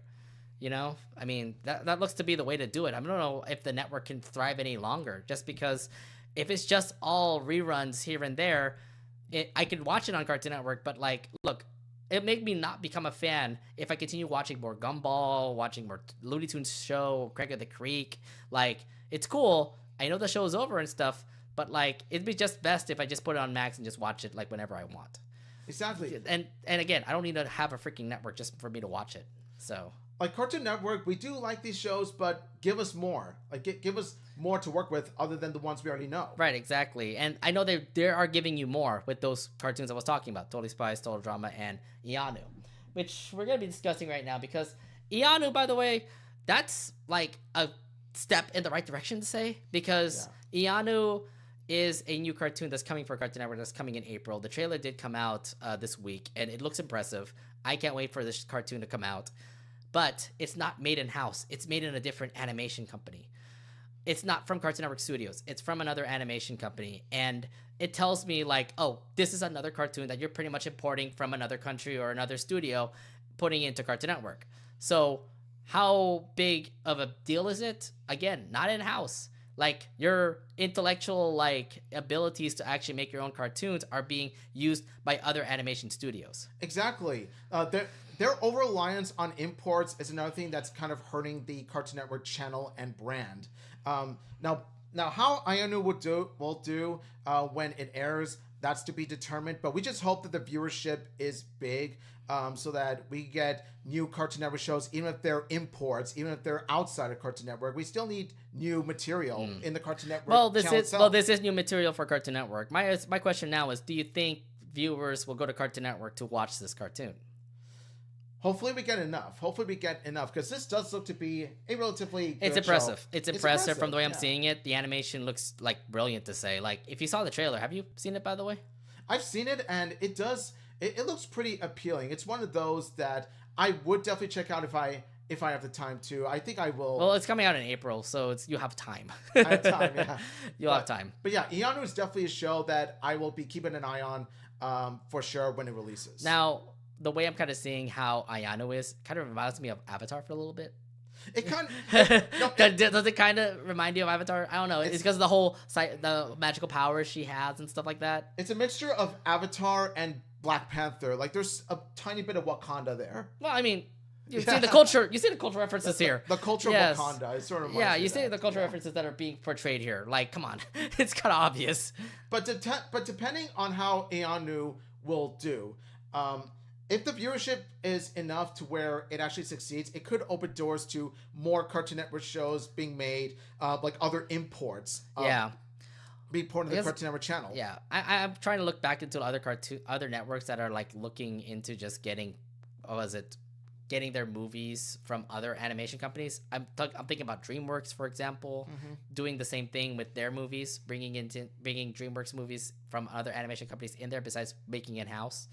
Yeah, I don't know if you remember those kind of cartoons, but I do remember those. Yeah, that's what like an example I could bring up too. But that is how Cartoon Network's like formula is right now, making old cartoons and just bring them into the network somehow. But is it working? I don't know. Totally Spies, for me, I think it's working so far. I'm liking the show.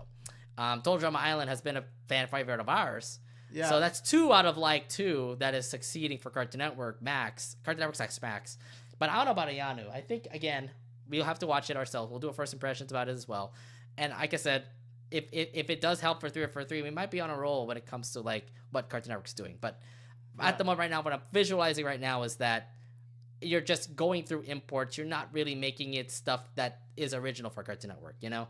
Where's the Ed and Eddie that we love? Where's the Kids Next Door? I don't want to see another, like, revival of it. I want to see, like, something that is, like, creative from the minds of the people that made Ed and Eddie, Kids Next Door, Powerpuff Girls, you know? Yeah, 1990s, 2000s, 2010s, Cartoon Network was at the prime with so many great and wonderful animated shows. You used to have a wide variety under the Cartoon Network name, like in-house. So what happened? Exactly. Times are different. Yeah, there's so much times that are different. I'm like saying like, oh my god, where's the originality that Cartoon Network has? Because like, I love the imports, but where is the originality? Like, come on, we can't just keep on putting more reruns. We need to have original cartoons that were made from Cartoon Network, put it back to the network. Let's see how that goes. Because yeah, if that formula works again, then that would be fine. But again, I'm not feeling great with the whole imports that Cartoon Network's doing.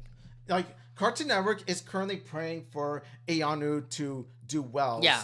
So because that's like it's kind of like the make or break thing at the moment. It's make or break. It's the last hope. And I know that they're currently making more cartoons for Cartoon Network that we're going to be discussing later. But I'm just saying, like, the 3 cartoons that are currently like starting up in 2025, they have not been that impressive. I mean, like, it's not really like there have been impressive cartoons. It's just that it's not impressive to actually lift the network to popularity like Nickelodeon and Disney Channel right now. Yeah, it's what we're saying is that while Ayanu is a step in the right direction, it's just a small step. Like it's a it's a tiny step in the right direction. Mm-hmm. It's not okay. Enough of not Ayanu in those cartoons because we have to talk about the other block that's also on Cartoon Network, Adult Swim. Now, Adult Swim, on the other hand, you may think it's actually succeeding. Honestly, because like with all the cartoons that Adult Swim is bringing up, like was it Smiling Friends, Common Side Effects, and a bunch of other projects in the wing, you're thinking that Adult Swim is the much better network. Do you think the same way as well? Yeah, Adult Swim is going the opposite direction of Cartoon Network. Adult Swim is getting better and better. Like it is on such a high roll when it comes to their lineup. And heads up, look who's currently making those cartoons. People from William Street, the animation company of Adult Swim, who is making Common Side Effects, Smiling Friends, those other originals. I'm just saying, like, why is Adult Swim running the same formula like Cartoon Network did like many years ago? Yeah, it's like when you watch the channel, you would think that Cartoon Network would be the primary source, whereas Adult Swim would be the secondary block. But what we see recently, it looks like Cartoon Network's taking a back seat, like a way back seat, and then Adult Swim is being the primary block. Also, fun fact here, Adult Swim is airing fun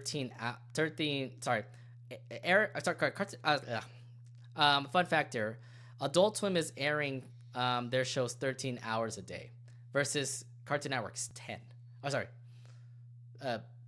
11. Yeah. So Adult Swim is airing more than Cartoon Network. Yeah, Adult Swim is airing more than Cartoon Network because they started 5 and they ended 6. So I'm like, oh, this is interesting. Yeah, it goes to show how times have really changed when it comes to the two blocks in the same channel. Because like I know that Adult Swim was trying to like pick up what they left off when it comes to cartoons. I mean, they did bring up the Checkered Past, which is like a nostalgia block for everybody who loves Cartoon Network, and they also did bring back Toonami Rewind, which is a great block for those who love anime who watched Toonami back in the day. Although to be fair, those blocks are about to get cut by Adult Swim, unfortunately. Let's actually talk about one of them, which is Toonami Rewind. And that apparently got blocked. That's gone, by the way. Like, yeah. Look, I love my nostalgia when it comes to Toonami. I remember growing up watching Toonami like every time on Cartoon Network, watching Sailor Moon, watching Yu Yu Hakusho. What was it? A lot of other big time animes that were named as well. And now you're telling me that I can't watch it anymore because of this? Like, I can't watch my old Dragon Ball Z or my old Sailor Moon anymore? Did it just not do well? Like when it tried to be on there on Fridays? This is a massive heartbreak to old school anime fans who watch anime on cable. Like this really is a huge, heartbreak. Yeah. Because like, Toonami was, legit a source of nostalgia. It's what got you into anime in the first place. Like, I remember like Toonami, they always air these like amazing animes here and there. They still have the Toonami block, thankfully, but like I just felt like this was an experiment that Adult Swim wanted to do, and it's like, look, Checkered Past was popular, so why don't we do the same thing with anime? Remember, everybody loved Toonami back then, like back in the 90s, 2000s. Everybody loved it. Why don't we actually do the same thing with Checkered Past? Like, we made our own version on it, and they did. I like the idea. Like, honestly, I did like the idea where they actually aired it like before everything else from like 6 p.m. to 6 a.m.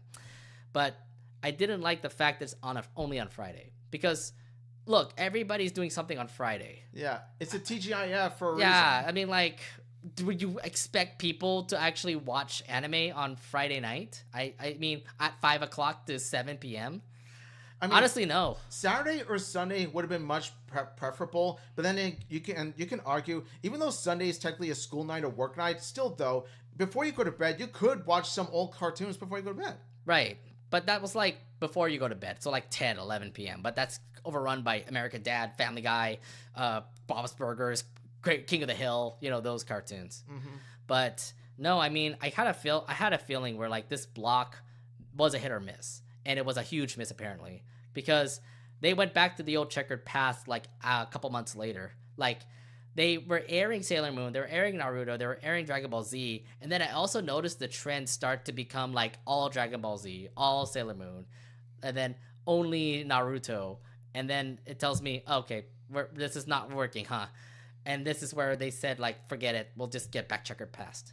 Yeah, when it comes to Toonami Rewind, it is sad to see it go, but what they should have done was that like they should have like mixed it up a bit. I feel like Toonami Rewind could have had a longer run if it did better. I'm just kind of surprised Toonami Rewind kind of went off like that. Yeah, I'm surprised about it as well, but then again, I kind of felt like not a lot of people were gonna be watching on Fridays. Honestly, that was a bad thing for them. If anything, they should have at least done it in another block, maybe like right behind Checkered Past every day, Monday through Friday, so that people who love anime can at least watch anime for like an hour or two before the other shows from Adult Swim come up. Exactly, because you got to keep in mind is that these are the animes that was the first milestone, the first stepping stone to anime becoming mainstream popular today. Yeah. Well, to be fair, like, there were other networks that were actually airing anime, but there was like Pokemon, Sailor Moon, Digimon.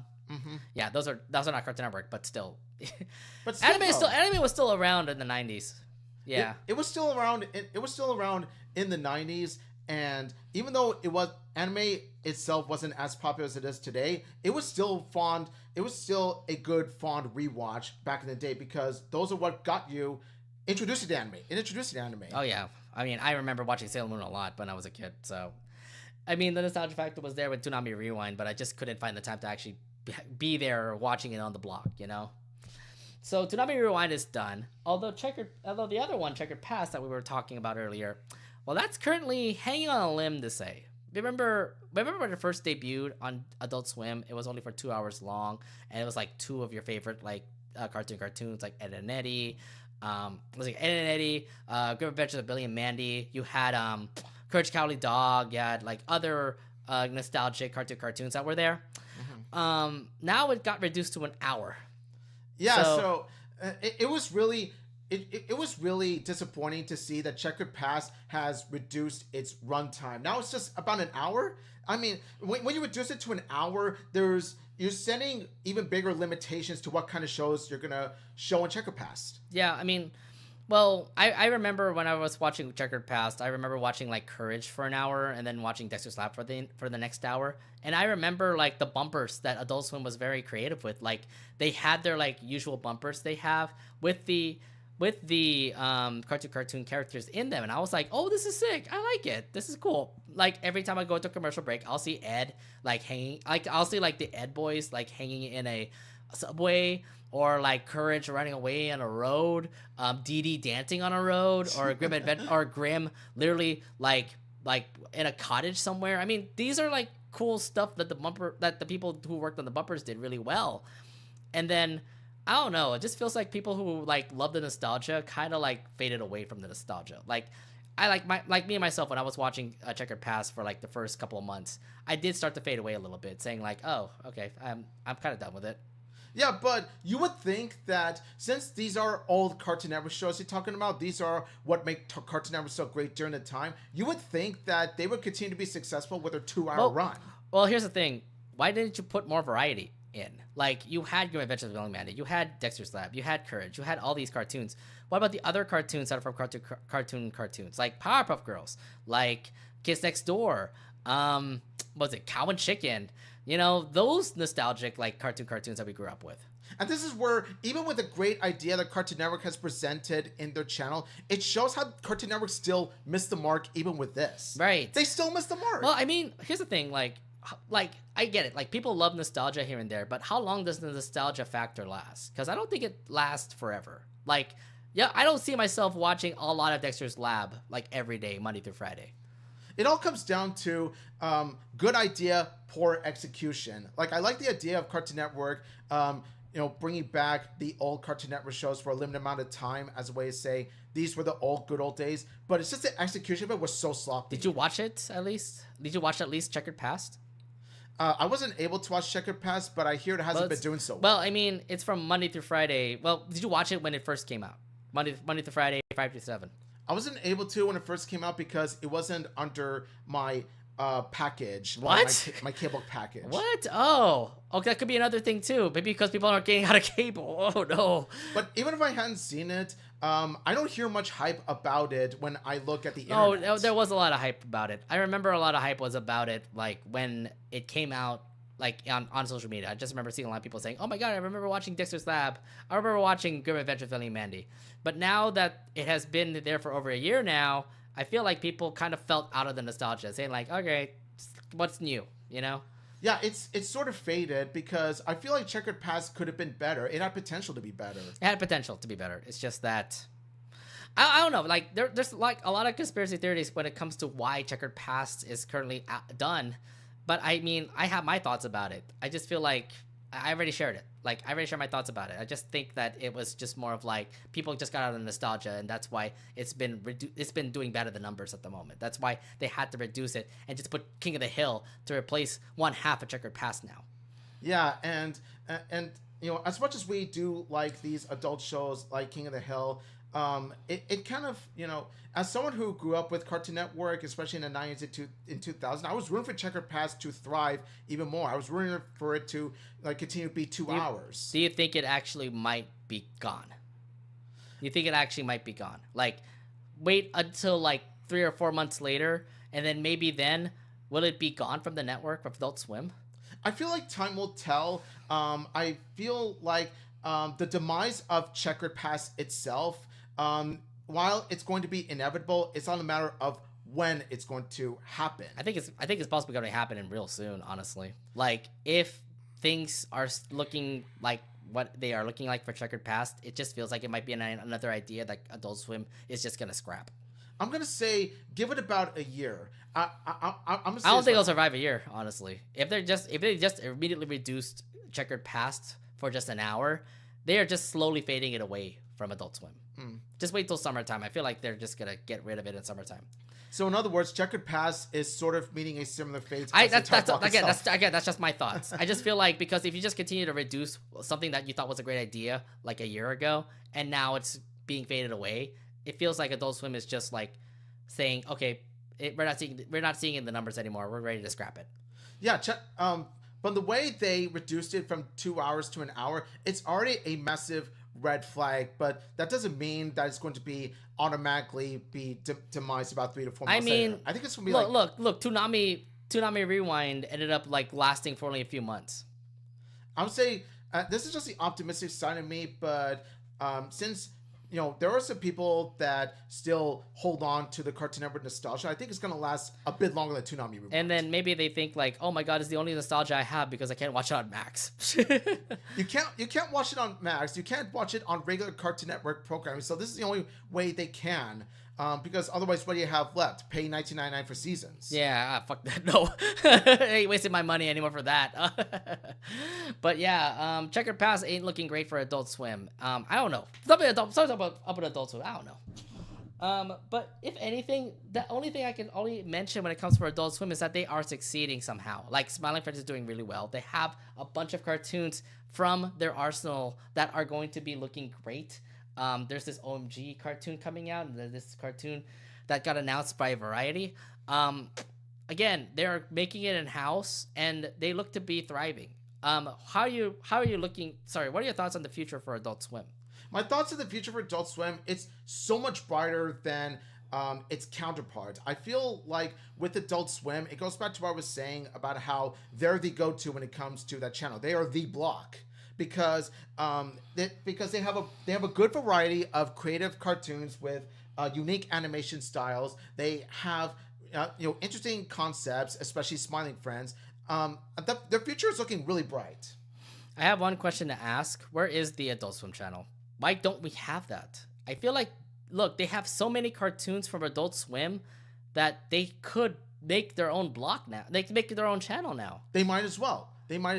Because in comparison to Cartoon Network, especially, Adult Swim has a large variety of Adult Swim shows in their library. Look, they started it in 2000, 2001, and it's been, 24 years, 25 years since they are currently in existence. I don't know why Warner Brothers Discovery have not ever made an Adult Swim channel. Like, if they think that cable is still alive, they could make an Adult Swim channel. Like, I would love to watch Sea Lab 2021 again. I would love to see the Boondocks again.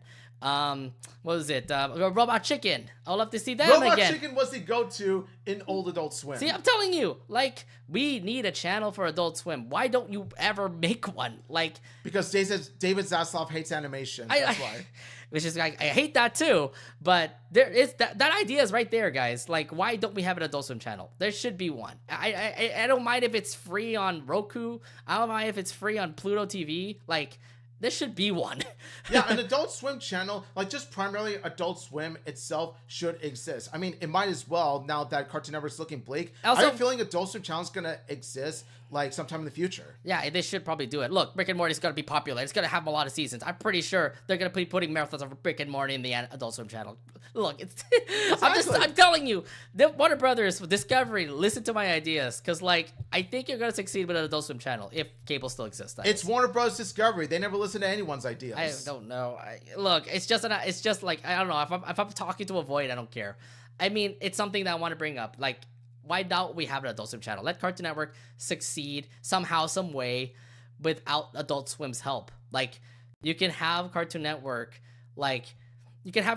go well with their network, with their channel stuff. Sorry, with their cartoons. But then you also bring back, like, if you like replace the Adult Swim stuff with the old Cartoon Network stuff, like, you know, the Hanna-Barbera cartoons, the Looney Tunes, the Tom and Jerry cartoons that we remember watching on Cartoon Network. Why don't we do that? You know, make that Cartoon Network, the original Cartoon Network that was before, instead of putting Adult Swim at night, you know? Exactly. And I feel like with the Adult Swim channel, you could really bring in young adults, especially the young adult audience who loves animation. They thrive to be animators themselves. Some of them are even inspired by Adult Swim shows such as Rick and Morty and Smiley Friends. Exactly. So I'm telling you, like, why don't we split the channels up? Let Adult Swim have their own thing, make its own channel. Let Cartoon Network be Cartoon Network with their Cartoon Network shows. Let Adult Swim get out of Cartoon Network and make its own thing. You know? Yeah, but I feel like if they did that, then I feel like Cartoon Network is going to get worse if they're left on their own. Well, no, think about it, because like they could bring back the old cartoons, make their own checkered past in Cartoon Network, and also, you know, make, who knows if Cartoon Network Studios will return. But look, Looney Tunes will come back, Tom and Jerry will come back, maybe. Put old cartoons that we remember from Cartoon Network and put it into the network, and maybe some nostalgia factors might come back in. You don't need the Boomerang channel, by the way. Let Boomerang be Cartoon Network. Yeah. Okay, but in order for that idea to work, you have to have someone who knows what they're doing when it comes to Time Warner, when it comes to handling their shows. Yeah, I don't know. Again, this is like I said, I'm just bringing out an idea out there. Like, why don't we split the channels up? Come on, it looks pretty straightforward for me. Yeah, you just hope that becomes a reality, because Adult Swim would kick so much butt. Indeed, yeah, I think Adult Swim is doing really well. Like, look, Rick and Morty is the one that's their flagship cartoon. Like, it's going to pretty much be like their main child to say. Like, look, it's gonna be like Nickelodeon SpongeBob. Come on. Either way, like, again, if I'm saying it out to avoid, I don't care. I'm just saying, like, Adult Swim should at least get a channel. I think that the idea is out there. Yeah, no, it's a great idea that we're presenting, but it's all the matter of it becoming a reality soon. Yeah, I mean, we'll see. Yeah. I don't know if David Zaslav will do anything like that. But if we're going to review all the things that's going on in Cartoon Network, we want to at least go through all of the shows that they have. Like, right now, we only have We Baby Bears from the Cartoon Network Studios. Teen Titans Go. Warner Brothers Animation only has Teen Titans Go and Teen Titans University that's airing on Cartoon Network. Hanna-Barbera Europe. Sorry Brothers Studios Europe has Gumball. And the Pretty School Cartoonito has, like, I don't care, honestly. I mean, look at that. It's such a sad sight, because when you look at this, it definitely is bare-boned. Right. It's bare-boned. Now, when you look at the acquired cartoons, they're acquired from other countries. So like the Totally Spies, they were acquired by Canada. Looks like French Canadian co-productions, and they're currently thriving on Cartoon Network and Max. Total Drama, you know them. They're from Canada. They're from Teletoon. They're made from Teletoon and Fresh TV. Of course. And you've seen how they've gone. They've been successful too. Again, those two are the only ones that are from different countries. They're not made in house. Again, the only cartoon that's currently made in house would be Baby Bears. But then now we have to think about like what the future is gonna hold for Cartoon Network. And something tells me like there is a possible chance that Cartoon Network Studios will come back because of the cartoons that they have already announced. And we have already been through this before, by the way. Now, we talked about Ayanu. That's a new cartoon coming out for Cartoon Network, but it's not made in-house. Adventure Time side squads, side quests, those have been announced. Who knows if that will bring back Cartoon Network Studios. And same thing goes for regular show. They are bringing up the Lost Tapes, which means that there's a chance regular show might come back. There even is a brand new Scooby-Doo cartoon from Warner Bros. Animation called Go-Go Mystery Machine, and that looks to be interesting. You just hope that it redeems. You just hope that it redeems the Scooby-Doo franchise after Velma, which was a disaster. Don't talk about Velma here. Then there also is 2 preschool shows.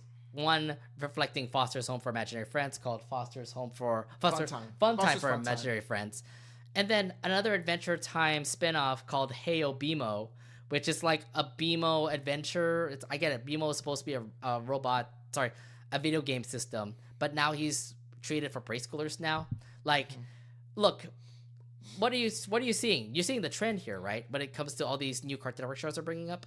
Yeah. So, I get what they're trying to do with this lineup is that notice how most of when you got some of these that are, when you look at this, you look at adult Mordecai and adult Rigby, you think to yourself, oh, this must be, regular show with Mordecai and Rigby as adults. So I'm intrigued to see where they could go in that direction. And also, you got a brand new Scooby-Doo show, which just looks like an anime. Like, they look like anime characters. Does look like an anime, honestly. But it just makes you feel like, look, we're reporting a lot when it comes to the IP of Scooby-Doo. And I'm like, cool, Scooby-Doo is awesome, but, like, we have a lot of Scooby-Doo now, don't we? And also, some of the other IPs, like Foster's and Adventure Time, like the BMO show, I do see why they're taking the preschool route. It's a way of introducing preschoolers to these pre-existing Cartoon Network IPs, because Adventure Time and Foster's was so popular, they want to introduce it to the little kids. Yeah. So this could be either hit or miss with these shows. I think the one thing that comes to mind when it comes to seeing all those shows, we're just basing it off the popular IPs. Is this how Cartoon Network will thrive? Like, do you think it's a great direction that they're just basing it off original IPs to make Cartoon Network successful again? I would say I do see why Cartoon Network is going that direction. They want to thrive because it goes back to what I was saying about them currently struggling, so they have to rely on imported cartoons and pre-existing IPs.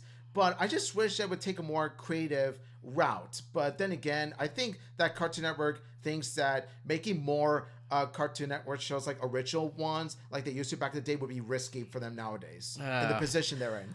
I think one thing that comes to mind, there's the originality. Where's the originality anymore? Where has been the Craig of the Creek shows? Where has the Flapjack shows been? The Chowders, the Uncle Grandpas, the Clarences, those very popular Cartoon Network shows that were based off original ideas, and that has been thriving on Cartoon Network.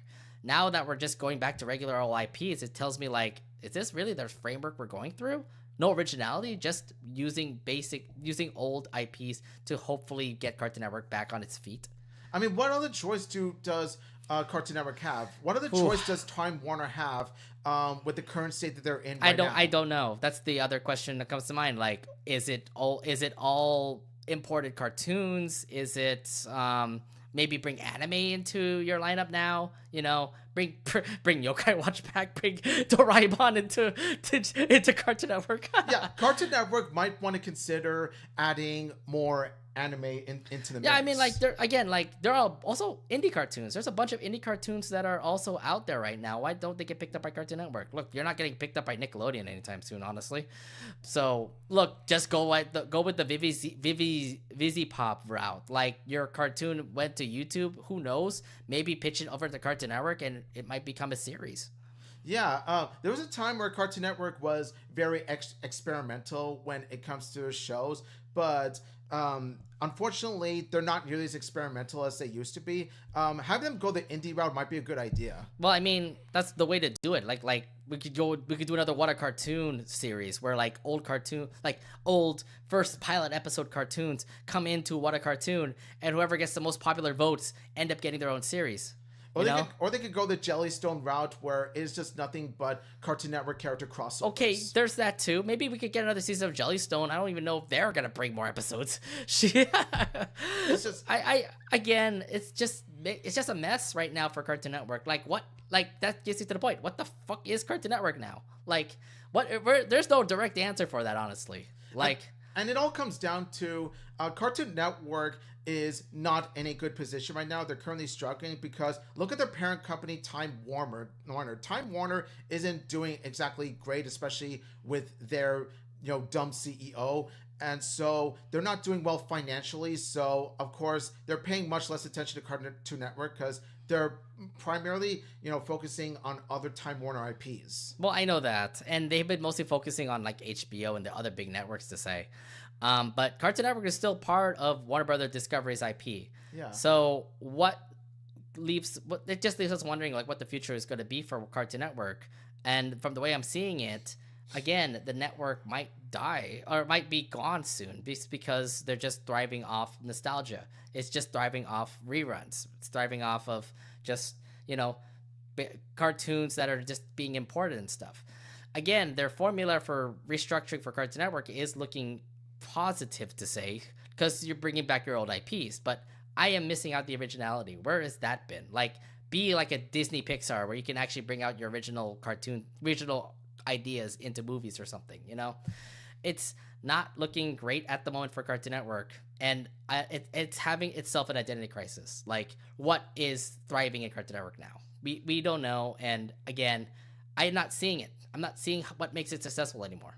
Yeah, it's just that we want Cartoon Network to do well, but it needs to find its own identity first because they don't have a clear roadmap ahead of them. That's the thing is that Cartoon Network I feel is heading to a dead end. And that's what makes me fear about it too, because look, Cartoon Network has been there since the 90s. We grew up watching Cartoon Network, watching all of the old classic Hanna-Barbera, Looney Tunes, like Tom and Jerry cartoons. And to see it all go down, like seeing the whole network go down, I don't want it to be like this because it is one of the most thriving most thriving networks out there on cable when it comes to like kids network, because you have Nickelodeon, you have Disney Channel, you have Cartoon Network. There's your main three. Exactly. And then taking that down definitely just says, okay, well, it looks like the kids networks are not doing, like that kid network is not doing great. It's Nickelodeon and Disney Channel is thriving now. Yeah, and it's disheartening too, because we grew up with Cartoon Network, and so as Cartoon Network fans, as animation fans, we want to see them do well, but it's just that Cartoon Network, it goes back to what I was saying, Cartoon Network ain't doing that great. It ain't doing that great, and at the moment right now, it just feels like it's going through its own death trap to say. And the only thing I have to say now is like, I'm going to be swearing a lot, but Cartoon Network, really fix your shit. Fix your shit. We want this network to come back, like, to make it be successful again, but really fix your shit, because there's just so many loopholes, so many like flaws that's making the network just be unlikable, unrecognizable. Yeah. And hopefully, like, if I'm just crossing my fingers, if those shows that got announced for 2025, because they just got announced for 2025, I'm just waiting for that freaking release date. They even said TBA. Who knows? It might get canceled too. Yeah, the problem with Cartoon Network, now I do partially blame Cartoon Network for not bringing up all these ideas. Cartoon Network needs to get their crap together, but the thing is, you gotta a big portion of the blame goes to Warner Bros. Discovery because they're not giving enough support. They're not giving enough resources to Cartoon Network themselves. So Cartoon Network is doing their best to fix with what they got. And even at that, the reason why they're coming up with this idea, combination of imported cartoons and pre-existing IPs, is because that's all they have to keep them going. Because if they go the alternate experiment route, that's going to be them taking a risk. I mean, take risks. Why don't we? Why don't you take risks? I mean, like, you still have your old cartoons. Maybe that's the old formula to go through, but why don't you take the risk and actually make like new cartoons? And who knows, they could be successful. You've done it before with all these other cartoons. I mention the Flapjacks, the Clarences, the Uncle Grandpas. Like, those cartoons were like iffy, but they're nostalgic. A lot of fans still liked it. And I don't know about the new generation if they'll start liking the shows, but I mean, I'm just saying, why don't you be experimental? Make new cartoons. Like, continue to make cartoons like what made Cartoon Network so great, you know? Like, hopefully they'll realize it too soon, and who knows, in the end, we might actually see Cartoon Network thrive, like, in the end of the year or something. Because, like, I'm seeing, again, a dead end for Cartoon Network, but who knows, again, things could happen. Maybe that Gumball movie might go well. Again, it's just so many possibilities for this network. At this point, we're praying for a miracle for Cartoon Network. Ayanu is that miracle. It's definitely a make or break when it comes to Cartoon Network. Ayanu and a bunch of other ones. I told you, those other IP shows, Adventure Time, the regular show, Lost Tapes. You know, those ones could also go well. And maybe that Gumball movie. When are we bringing that out, boys? When are we bringing that out? Exactly. We need to see more, footage. We need to see more trailers. We need to see more of that. Yeah. If anything, I mean, the point is, like, we don't even know what Cartoon Network's identity is anymore. If anything, this problem needs to be fixed as soon as possible so that Cartoon Network continue to thrive, or else Time Warner pretty much has a dead network ready to be thrown out or something. Yeah, Cartoon Network is basically, they currently have an identity crisis, but it's an identity crisis they need to have resolved. Yes, it has to be resolved soon because, cable is dying as well. Who knows? Cartoon Network might be gone in 2025. Like, I don't want it to happen, but it's looking in that right direction now. Yeah, it looks to be that we might end up seeing Cartoon Network dead sooner than we thought. I don't like it to happen, but again, we don't know. Anything else you want to bring up? Because I'm already out of breath. The only thing I would say is that time will tell what happens to Cartoon Network. We do hope that each and every single one of these shows will thrive because it's what Cartoon Network has currently at the moment. But however, we also want to give props to Adult Swim for being as strong as they are. I'm really saying, bring a freaking Cartoon Network channel. I mean, Adult Swim channel, man. Yeah. You could do wonders. Look, you have a lot of anime. Put an anime block on Adult Swim. Like, make it from like 11 to 5 p.m. every day. 11 p.m. to 5 a.m. every day. Yeah, look at the runtime of Cartoon Network right now versus the runtime of Adult Swim. When you air Adult Swim on the Cartoon Network, it tells you something. Indeed, I'm just telling you, Cartoon Network, you're kind of in a death trap right now. Yeah, because there was a time where Cartoon Network took over 75% of the channel, and then Adult Swim took 25%. But now it's 70% Adult Swim, 30% Cartoon Network. I just remember Adult Swim starting at 11 p.m. all the way to 6 a.m. That was the good old times of Adult Swim, and now we're watching it from 5 p.m. to 6 a.m. Oh my God, what is going on? I know, when you're giving it 6 extra hours, it tells you all you need to know about the stats of Cartoon Network and the stats of Adult Swim. The numbers matter, the hours matter. Right, and the airtime matters, obviously. Airtime matters. I got nothing much to say. All I'm just saying, like, the point is, again, fix your shit, Cartoon Network, and maybe we'll have a surviving network by the end of 2025. But if things start to fall flat, especially with those new cartoons that you announce, we may be saying goodbye to Cartoon Network sooner than later. Yeah, we hope it doesn't come to that, but yeah, from the way we're looking at Cartoon Network, the future is bleak, very bleak. Right. Oh my gosh. Yeah, it's quite a sad way to end an episode, but like, it is the truth.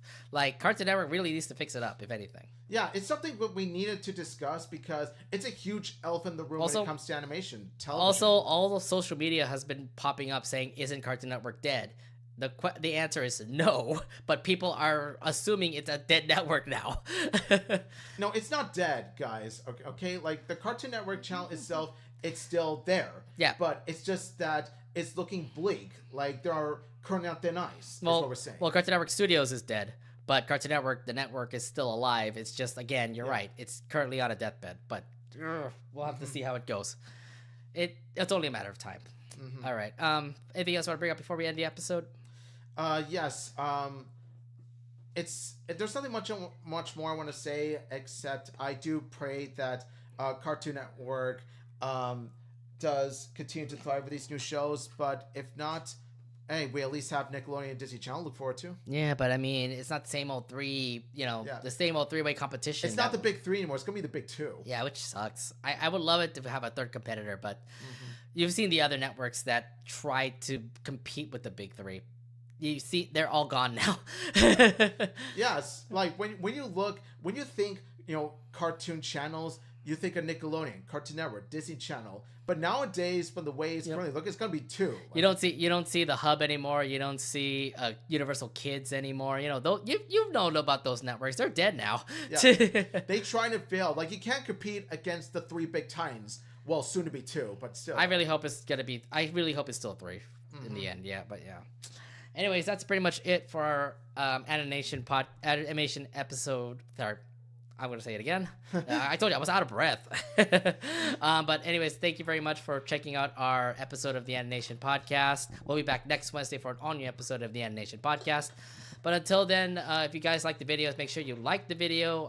If you guys like our content, make sure you subscribe to our channel and also hit the bell button when you'll be notified when it'll be coming on next. Also, we're trying to hit our 1,000 mark. We're trying to hit 1,000 subscribers. So if you're currently watching and you're new here to the channel, please hit subscribe so you can see what new content we've got coming in the wing for our channel.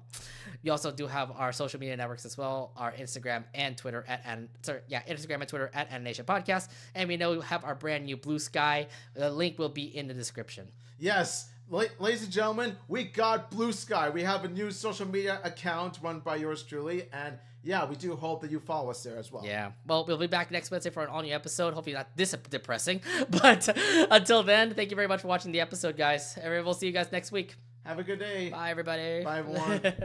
Everyone pray for Cartoon Network. I really hope Cartoon Network survives. Seriously. I really hope Cartoon Network survives.